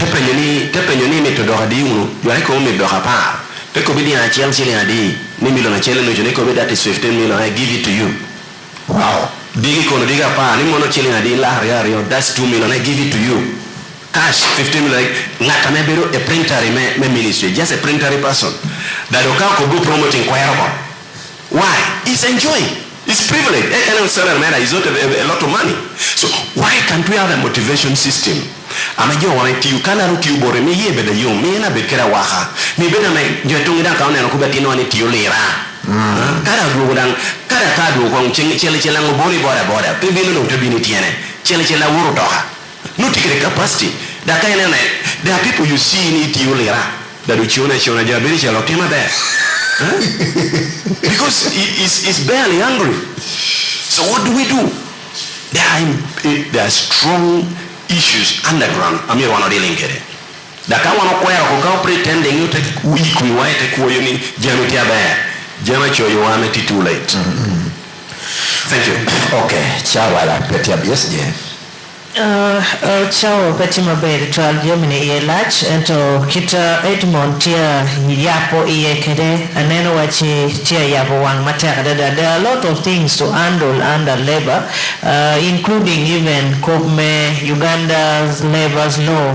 Ma kita kawapo kita wan Uganda kakan ke handling kede some of the issues ma la bolero berne child labors, forced labor lobo mukena ni masara on Uganda. Timuningo mero wang chicken jeme mo kidong gimachel matamune Edmond mero kodakaye pira tekningo wan machala nwele me Uganda tini mekwero kodi neno because Paul tamukani kadong kone wana chalo teach chere kore anabela teach ini tiyo kwene nyoanamo ende ungina pe maybe ka Edmond romo temo kong mio pira tekningo wana chalo anywele me Uganda and maybe specifically wana tia handling issues makwako you teach your forced labor, your child labor, because when you karma Paul mano dan go chim elawa kanye one ni chwala waka tongotiang. Let me say, for example, chwala waka teach maybe katongotiang na di makitu chowa choche no poni awa wando kanpo wachamu na wale mukena jo chwala social media. So mio wabirikula penye labor law in Uganda. Chia teacher be yeah there are some gaps. Mapedo tia weko kitia managing dini mabe weko jo kene pebedo na agi twin mena ne chere yenyo teach tamuni twakada weka pin you are not sure of what you are going to do if mangaromo on your outside your region. So maybe if you can also highlight Jim Mogo Malupe Uganda's labor law as far as labor forces your child labors in a lot kita winya waje ke ni pa ramo tia ka shaone ero biru gina pera tek jema reyo ni ngomio wano tia kwero ni ametin chik makwako lokom teach twale tutino ma latin ngarati yulu merbe mwakadi uti ko ti jango we need also to get that kimbore machala ngata at least we yape and new kireme analyzing Germany. Kamo edimo sabili mi gama ni this break kada e gama no kacha onem gam chim marwaki yo kali nota bira bichel abong mena deck 776943943. Fortune spaghetti, my new packed Marvin's Harbour jelly and Harbour fog. Yes, we back. It will protect your skin from skin rashes. Move it back. It is a new improved Marvin's Harbour jelly, so soft and smooth. It is a Marvin's Harbour jelly. Tell me, kids, the sense. Any irritations? No more rashes and irritations. Movit Harbour Jelly and Harbour Soap is rich in natural herbs for a smooth and glowing skin. Movit all day confidence.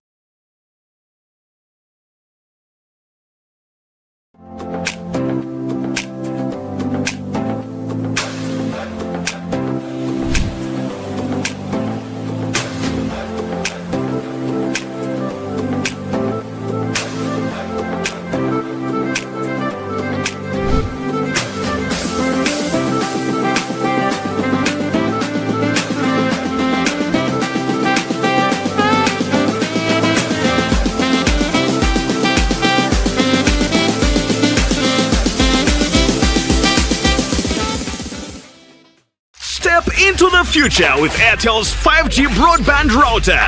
Now, with unlimited 5G bundles for limitless connections. Whether it's 8K streaming, seamless gaming right in your home, or connections for your business, there is a bundle for you. Dial *100#, select option 7, or use the My Airtel app and pick a preferred bundle. No installation fees, exclusive to Airtel 5G devices. Call 0800 333 330. Toll free for free delivery within Kampala. TNCs apply. Look, Piri, kire MTN Cola Tunes. Pichiling mia bero keken, wek jo agwe chim, weri jawa duyu kau goyi gini chim. Logging in my MTN app. Year Cola Tunes. Year Search Tunes. It is search mode, year search by artist, Kaiero kere nyia wer. Unyo search by tune name kaiero kere nying wer.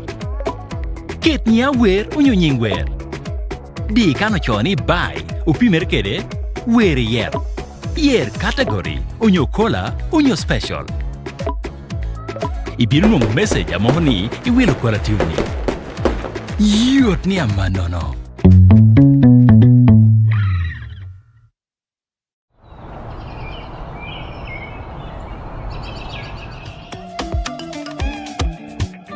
Jovia, as you embark on this journey of life, I give you the gift of unstoppable power. The power to be seen and heard in the most distant lands.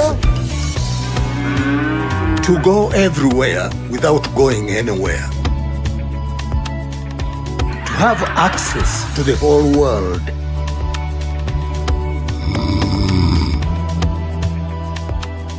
To travel through time and know everything there is to be known.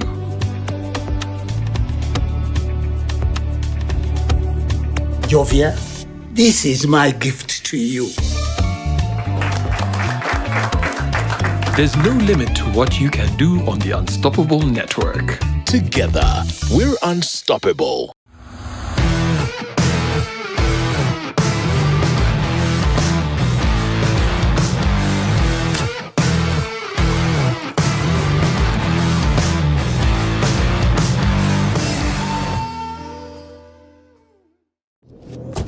Are we ready to win? It's the WRC Safari Rally 2025. Everyone wins. Go, go, go!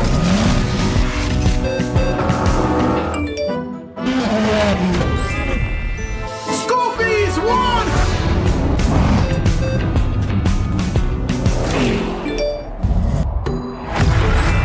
Gata, one!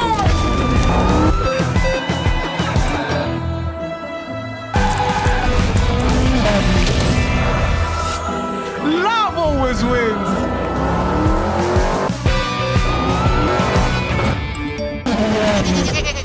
Easter happiness all around. Challenging section coming up. Grand prize one. Revisha and win big with the WRC Safari Rally 2025. Open or deposit into a KCB Gold Savings account and stand the chance to win. Revisha and feel the roar. Have you packed more with Harbour jelly and Harbour soap? Yes, we packed. It will protect your skin from skin rashes. Pico and to chori no pierlan jama pigi tech kame edeko biyekan tie my coin. So eri we hami proceeding potagamo chimalwak kame tio hokan waka ya yekanen. Poimatek Frank Golby me popori well no lady geo penyon why Labor Day celebration. Ame mia mielo akameti hokanonge ni komero ni yinemeti poro yinemeti dora yineti chuk yinemeti chukadonkano ni bero ni want to celebrating bero ni yineti teach kari bero ngatametia wayo diukalo iti konyo jo chalo housemaid Labor Day ubero ni damirono poyo ni ni tichwani ono tiyu ni enomi ulo wotia waranyim da piritek to twal gine titi me mi ulo waranyim anomi wan ti ukwero uberang me mi wa poyo ni kadu wan ubero tich mi ra poyo ni katije mo me tuti ningo kaka na me potuti ya bero oyo boningo. So it's also a time to reflect. It's important for us to reflect as a country. Kita me tuti kede achalo Uganda mena nilo wado pien utiche na yobero engine ame loholo wa nebero kita wanoti mit ni betkere. And a number of challenges Lady Geo tem raising ikobikum workforce kobikum international labor laws kobikum kita me otich me would kere me otich bodja tino overworking job mistreating job nina ko initially kiramo me for instance kai kobikum chul ipoin woni chul ameyo chulo kare jo chaka ne peberi chawe ko kome. And this is unfortunately across na government sectors. Imoni ngatano team charge de chulo jo pay master ni obedonga amedo entawani ni no pirade kamire chulo jo wiro wilke rokoni adong miro kachula binu chulo bini yunge dore ni no pirade ko kenne do yimero kene down ke chamongo at the end of the day dana mobili to teach pianiro e kid de chiane mere ame terni kanga to tie mi hinne mi ritual mi ensuring cha mi ritual e mi ritual cha ko come ame pope wono ko come de chara ko ni timi ni ko mi ya ber apa dan kero chara mi ren doctor chere be da me bini e mit ame ka bi na ngeli ro ma to cha mo irona no lanchoro ka ko mo be la da ro no yot ko mora be la tie kanno e kana en tiene mere me mi oni en ada do en ti kire jam dushu atawani no pete ber and overall sectors dushu miro ti tigi mena ni jam wara ber in the sideline wa jalo ke leriji ko ni pola kare nuni for instance jo wore katongoni ang no pe ko te chulo ge ber jo ati companies the sites no cha kene po te chulo ge ber e ti kai neno mo nuni balle da ko cha kene do ti ya e kana bor ta for instance ni mi da no contract me get what ni contractor ni ti yori en tikere leva rasamenti meyo miro chol en kain pe mi e chene en ro pacho loti en adana en chan lobby the last person in the line ngata te rubu chorni en do be peho pienen te rubu choro pienen ni ka do ido dok chene mora mengo e ucholo kere e willo kero gare mora te rotino because ini one contract pe mi contractor chene contractor pa mi yo leverance chene leverance ni pe mi de haberu pachigi which is a dangerous thing. The same way suppliers. Recently, we have had even in Parliament, including government, government ticket a lot of unpaid arrears. Companies, some of them indigenous, Ugandan companies, not your supplies, not your contracts. This is a time for us to reflect on how do we ensure our domestic arrears. Yes. Government chief whip they're really suffering. Timo contract potentially and indeed New getting means of finance. They had a meeting at to join and they felt really mistreated. Absolutely. So our people, our leaders need to reconsider. Ronaldo Germany pekini yam rest in peace ko kwala don ukoni ko biya malo yo jawo yelo. By the time we didn't a contractor pete chulo dano kan possibly Minister of Finance for releasing Chenemere. There's a lot of domestic areas in in the end, your long tenure change. Similarly, carry the local contractors, even in factories. Factory workers are suffering. Maybe factories supplying goods, they have not been paid. The trickle down effect, I will not have to recover man. So come here one celebrating Labor Day. We want to reflecting ordinarily on the issue of work alone. We also need to reflect on our systems, our policy arrangements. Are we committed to doing what we say we do? Are we doing it the right way? Do we need to get back to the drawing board to making sure multi accurately, correctly, and in time? Like we have seen about Jame, we talk about Jame, those the industry workers, Tony and Gang or any. In only Chakane, well, sugar has gone up, well, sugar cane has remained the same. Now, why? Why is the fluctuation? Why is the variation? So all the things is across the board. Robbery in conformity to international laws. Okay. Yeah. That can work at your Michel, where teacher Damachi Mora Chel, Yomoro, Wanta Yako, Yakan company, a large, and no can employing your Paul, Uberocope, child pay because Monday in directly, I don't adhere child pay. I was wondering that could have been challenges along the way in that sector. 776-943-943. Not a Bira Michel, a Bomana deck, Line Machim. Hello? Yes. What am I doing?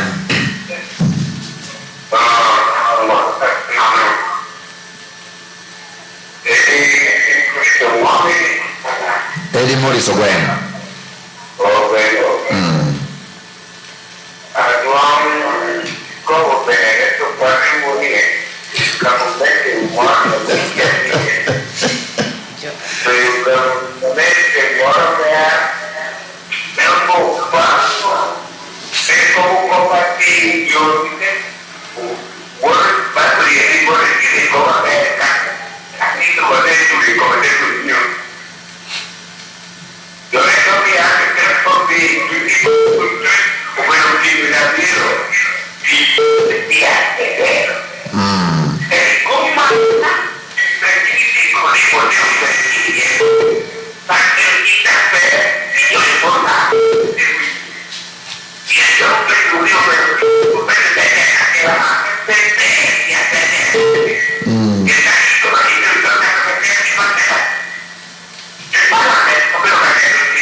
unfortunately chawa petia ber daki hamoro mino romo duone kiro winyere. Hello?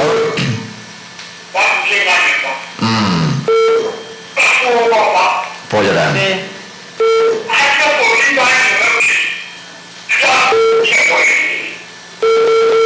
Okay, ini yang ke lain. Ber. Hello?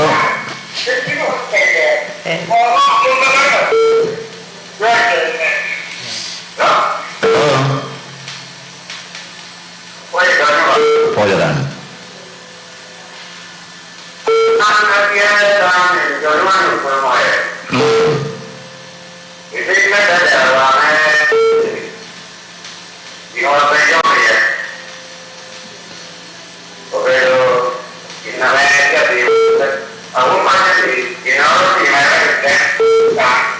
Ini soal waktu bur. Hello? Ocho con yen. Opo.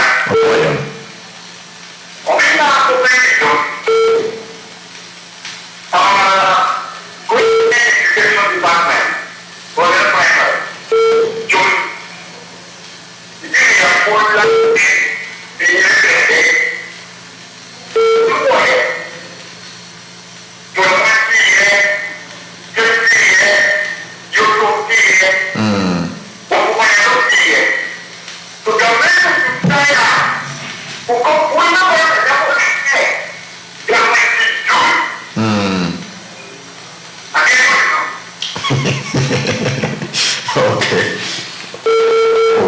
Opoyo. Chawa petia ber. Muyungamo jo marario tayaye. Hello? Opoyo cho.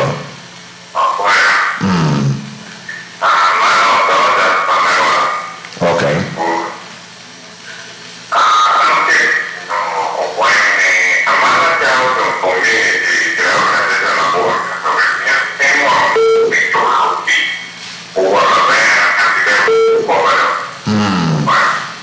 Okay, hello?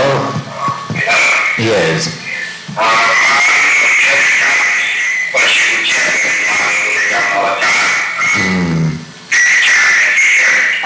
Okay.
Unfortunately, Chawa petia ber ni yo pero ngam do dushameti line and we appreciate ni unity tune poidan na merudono ikom jama chala yo me wakati ye karen.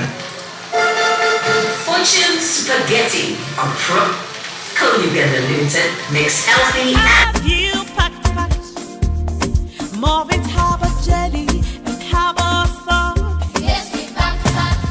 It will protect your skin from skin rashes. More with pack.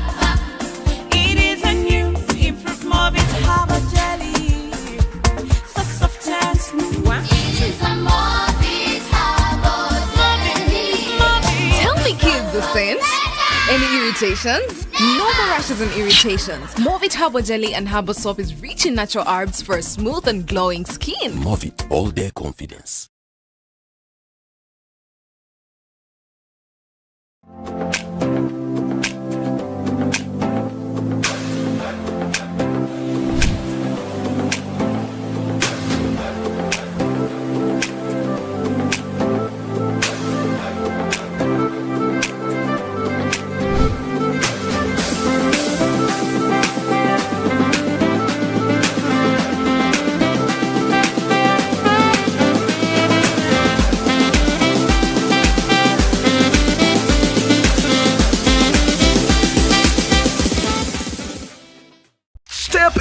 future with Airtel's 5G broadband router.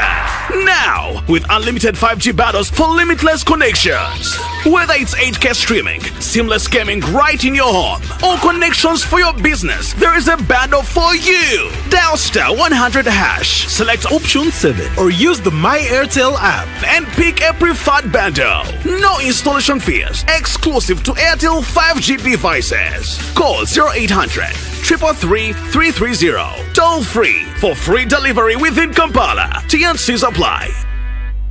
Look, Piri kire MTN Cola Tunes. Pichiling mia bero keken wek jwa gwe chim, weri jawa duyu kau gwe gini chim. Logging in my MTN app. Year Cola Tunes. Year search tunes. Ite search mode, year search by artist, kai yero kire nyia wer. Unyo search by tune name, kai yero kire nying wer. Ket nyia wer, unyo nying wer. Di kano choni by, upimer kede, weri yer. Yer category, unyo cola, unyo special. Ibiru nung message amoni. Wano ya kaya kan no kachame kwena kato elia panya chiel lo di borekano ponya cha kokrachwa and I think this points towards inequality ameti lo control disparity lo control for instance an engineer district Robert Agamuchiente Aramo millionario. Another engineer with the same qualification piatia the authority yoni yoro age karacha nuja gamdom par. Dana me poko chai leaders of government chakene gamala hachel pianchet poko chai you are tega miona bowen and you ask yourself where are we heading as a country? Yes, ametumia po ya tek Frank Goldie and kedogo chim duche mogo chim ametumia po dan ena adung chance jerema raising issue ini kobono. Indeed, as a country utikere challenge me gina me longo lemoni salary disparity across sectors actually. Inuni department of part mande chane na hadong within sector at yatimene because the chane within the same profession me teaching inuni science teachers are paid better and than the arts teachers. So I think as a country there is something already being done. Issues me harmonization of process keneno chane josha hatimu kobikom merger of institutions. Initially, Chanununi, Joaneti ministries, departments, and authorities. Paul Gidok Chene Giberumaru, Lord, your team mainstream program. So, Chani, I think through the harmonization and merging of institutions, something will be done. At a monetary, as a country, Miroet pursuing issue harmonization of salary. Pianjoni Wori Chukachel. If you look at it in terms of the market we are going to, a point where you capate my doctor. A jolong wori na hapurate wori chuka chela me jolong te wori. Menu ni kobe komchul. Miru unen kirango amono timo harmonization mami ni water bear. Ame jolong bera yigi yom. Besides even the salary, my focus really on quality of service in terms of other fringe benefits. I'm going to teach. You know, you can a professional can do besides salary. There is nothing. And you can walking away with FT allowances at the end of the week, at the end of the month. They have transport allowance, health allowance, and we are putting ticket choka. Mera merang peronte chatbon latopian. Ngadmi chada ticket choka. At the end of the day, the suffering goes on, and it gina you to more. To bearing the burden men and new tino wake Uganda waranyim. I do character take a law. This is sectors ame kado to karame pension. Domiro me mako file rebe long okay ministries make or kado pension me when you gratuity me and I personally believe miro as a country or team unuginoriye. At the end of the year, you need down their clocking 60 years and you're retiring. Why should he wait for 3 years later? Benefits. So I think one, we will need to pursue that. We'll make it again. I mean, Muse Charles no kwanga no koni pingo mirotel jamatela. Tawni lemono lemna metela tawni be slang aburu. Eti lemono be demand driven. Na Bible koni kape God ogola Muse Charles be lonko le ananya be. Ni kap Bible koni kape God ogola po yabi. Kai go yabi kai yenyu na no. Donc kana me wana woni parliament me Uganda ni obedo kana je wori yenyu jami je wori yenyu don ye.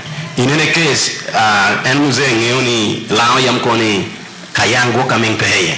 So kai ni wori kayang kami kai oro goko bera boy inyuni na boya mwani pedado kede donc an pare reversing statement na e ko parliament wa Uganda miro joa rien be joane o demanding for services pe joa pe Uganda chani population neti amedemo ha ame tape demanding services utawni ti winya ber kalini o bishop alego la dokte kwaye mimi wagini so kaini or ngata ma o leon kote kubijo watia ber terni jinor pa nuere domor pa nuere so jowa mi be kere capacity mebero idiro kere riego meme yojamni bino peki watia pol buliti pero pointi pero society is pero dakata la ameto a lot of improvement in many sectors and many areas na yo ameka one po demanding the resource basket ma Uganda pero mo jondu cha wachiel eno mi Uganda koni we are going with prioritization you're prioritizing what is most important at a particular time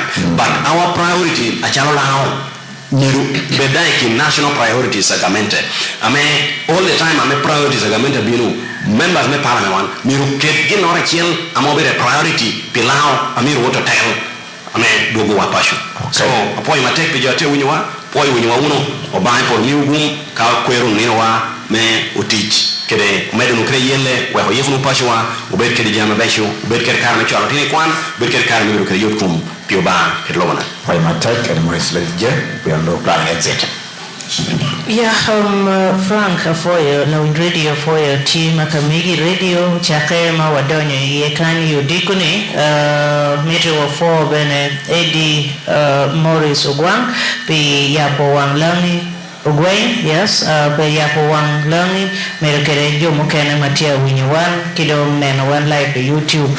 Yeah, tinini wanatia waikane ini kwe nino ni mabe nino ni dobe nino pa wayimbe meti kenyo karika pe wache anka bela te dek kena muani leboy chamo dek leboy matropi leboy support mamigi ngata chero office pe chero unity pu inbe la teach bene pene unity ameyo teach piri peda yenya fitini la win radio ana foye matek amete amot in me pol kar cherka will meno keke chams lo teach me keke chams mere kere en Kenneth Kaunda mot maditi komi atikere genni Jimmy me war gwech Jesse mere kijemo kene maduong mayono tiyo kere lokom sports nyotoko no ene keke chams ka kenyo angeni pe kar malach joma poldo bere kar meno kony kuno furiramo meteke no kony nyo will mano wele tilaping eto no jeme duchu ti original udilo war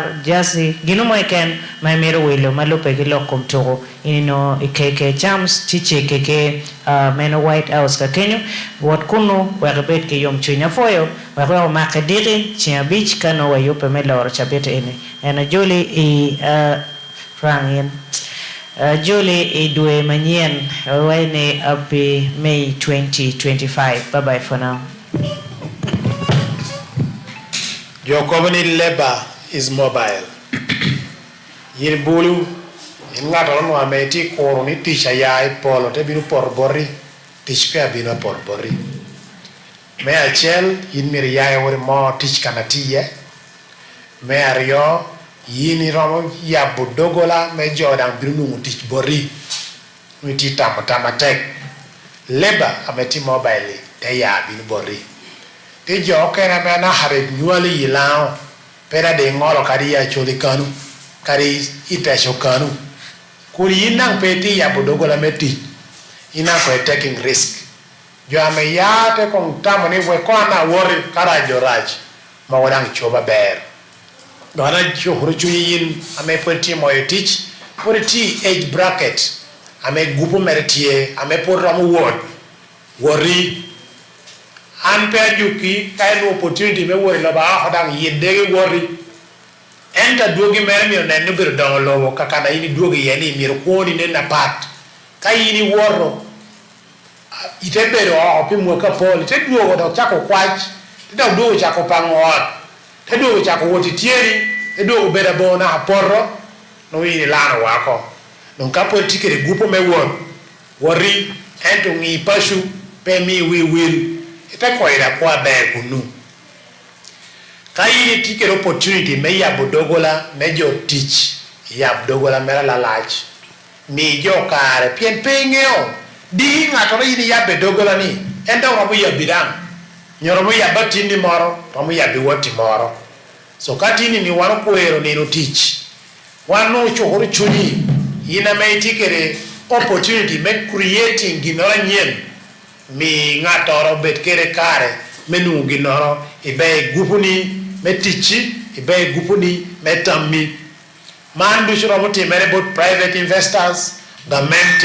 dangro mutimo anako bo bot utela ameti igamente iromo papat ni one poro mukoni to celebrating Labor Day okwero nino tich opoyo gi pitisha gi ntiatiyu ku offices ukane abichel nuti wi ngarachel kaikan offices adek ngarachel tiye tikere position ermoni tido acting kano kere ni yap kuri offices no jame okwano jame tikere capacity jati capability jati experience don kamno pien winyer ningo katini window wano lui indi bere werma wara tibilo kedwa ni tich komtie ku ni job offices abichi komi indi cho horchu waningo. Let's encourage the other people who have qualifications to keep working. Nendang ni regional imbalance bera pe waru mi tutuni kara me waru na ni tutungore na dojo kwani ye na dojo riye PND maka opportunities ubino ametojo ati qualifications ametojo ariek ametojo ati balu jo kwani experience tendo wano kan you pekere no wana miru yap dogola mejo wa puonyere irwa mamalu. We must get engineers, professionals, teachers, doctors, pilots. Yoduchu yayikan. Ameka one now competing. We compete favorably. Amepeda okoni numero ko government and then why wang ekisha. Monu pebiti mere. Kaya kiri nuong daruni met inuong teach ame po rekere kwani. Kaya indong pebi ni bere gume wore kwan. Kaya kino inyur war ni ka teach inuong puonyere. If it means volunteering nuong kare wore kwa teach me volunteering pede pa baruni indo ko pari nuong ginoro amero mun mi experience. Pieri ya giki mere ka teach dushu japenyo experience. Na mitapoi pi berkerwa chaheria chake na ya giki poi dangwelwa Eddie Morris ame atida alego nika jo ame mieu gwere winyu lokerie hawa duongo kite balabala no ndo pe miyo Uganda doctor anyim no wundi dwa ko Uganda chen koridano abibere ba manni mir ko wangu mahe ka wangu mahe miyo nan kadima yirmalu wa mahu endo ka wuri ko te wo kuna uha ikoro ndeko biriye wa line mi wakagi no chamo ko churro anu wi chamo no jama mire ndima keli wuko ena ngeta me ko do edwa wang mere ento ngata me yabo chunye meta me chung piri ina ko chung pire pola jo kon koni o chung keri umega chung keri ento ka yiri erwo pire no chiere ka me chung keri era me de chung keri nunga yiri chihera yo ko bi a chung keri a wot keri ada ya me wot nu ina wot kere pe chung ka kere darba worunda kere berunda pinkere me uno tam. St. Philip's Church of Uganda, a Lepton Vicarage. Chabiti ni nduangwena nungwanti karachekeru. Vicar Shadrach Ogwal, Reverend Shadrach Ogwal, anungwanti kunu kere team QFM, wana biru more pinkunu, to kubere karachekeru, to neno ni tie obama biru kunu. Nya Ambrose Angora, aneno me diocese me QFM, luakadushu me United States of Abaho. Atikeru ichuny atikeru ikom amoru irwama papat utijushu ameti utichoroke ken mene ni anyima jo moro beratie anachwala modbori Patrick Ayang medeti utichatek amot ti komedikatini ba migum ka bila wakech daughter watewe yamo dihini alegugum. Okay, jober kedwa YouTube midopo watek Michelle Ibrahim Tuhayo, good morning, Radio KFM presenters watching live from Central Park. Pacho TV, Koni Eddie Morris of Grind 2026, Lira City West MP, and we watch our Chen Benson Tie Angayawa Doholo.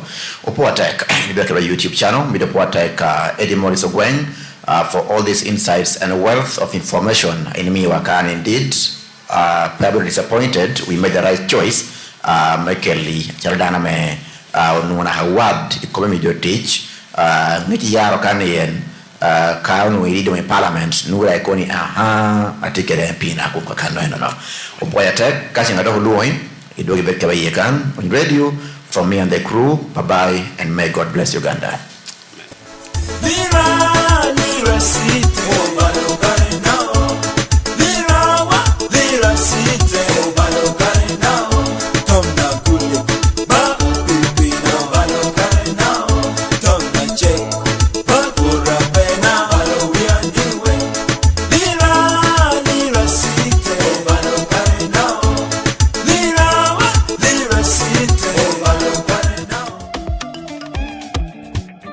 Jovia,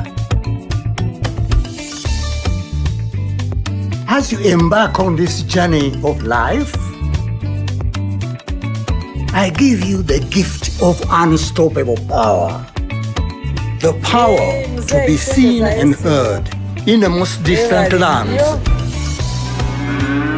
To go everywhere without going anywhere. To have access to the whole world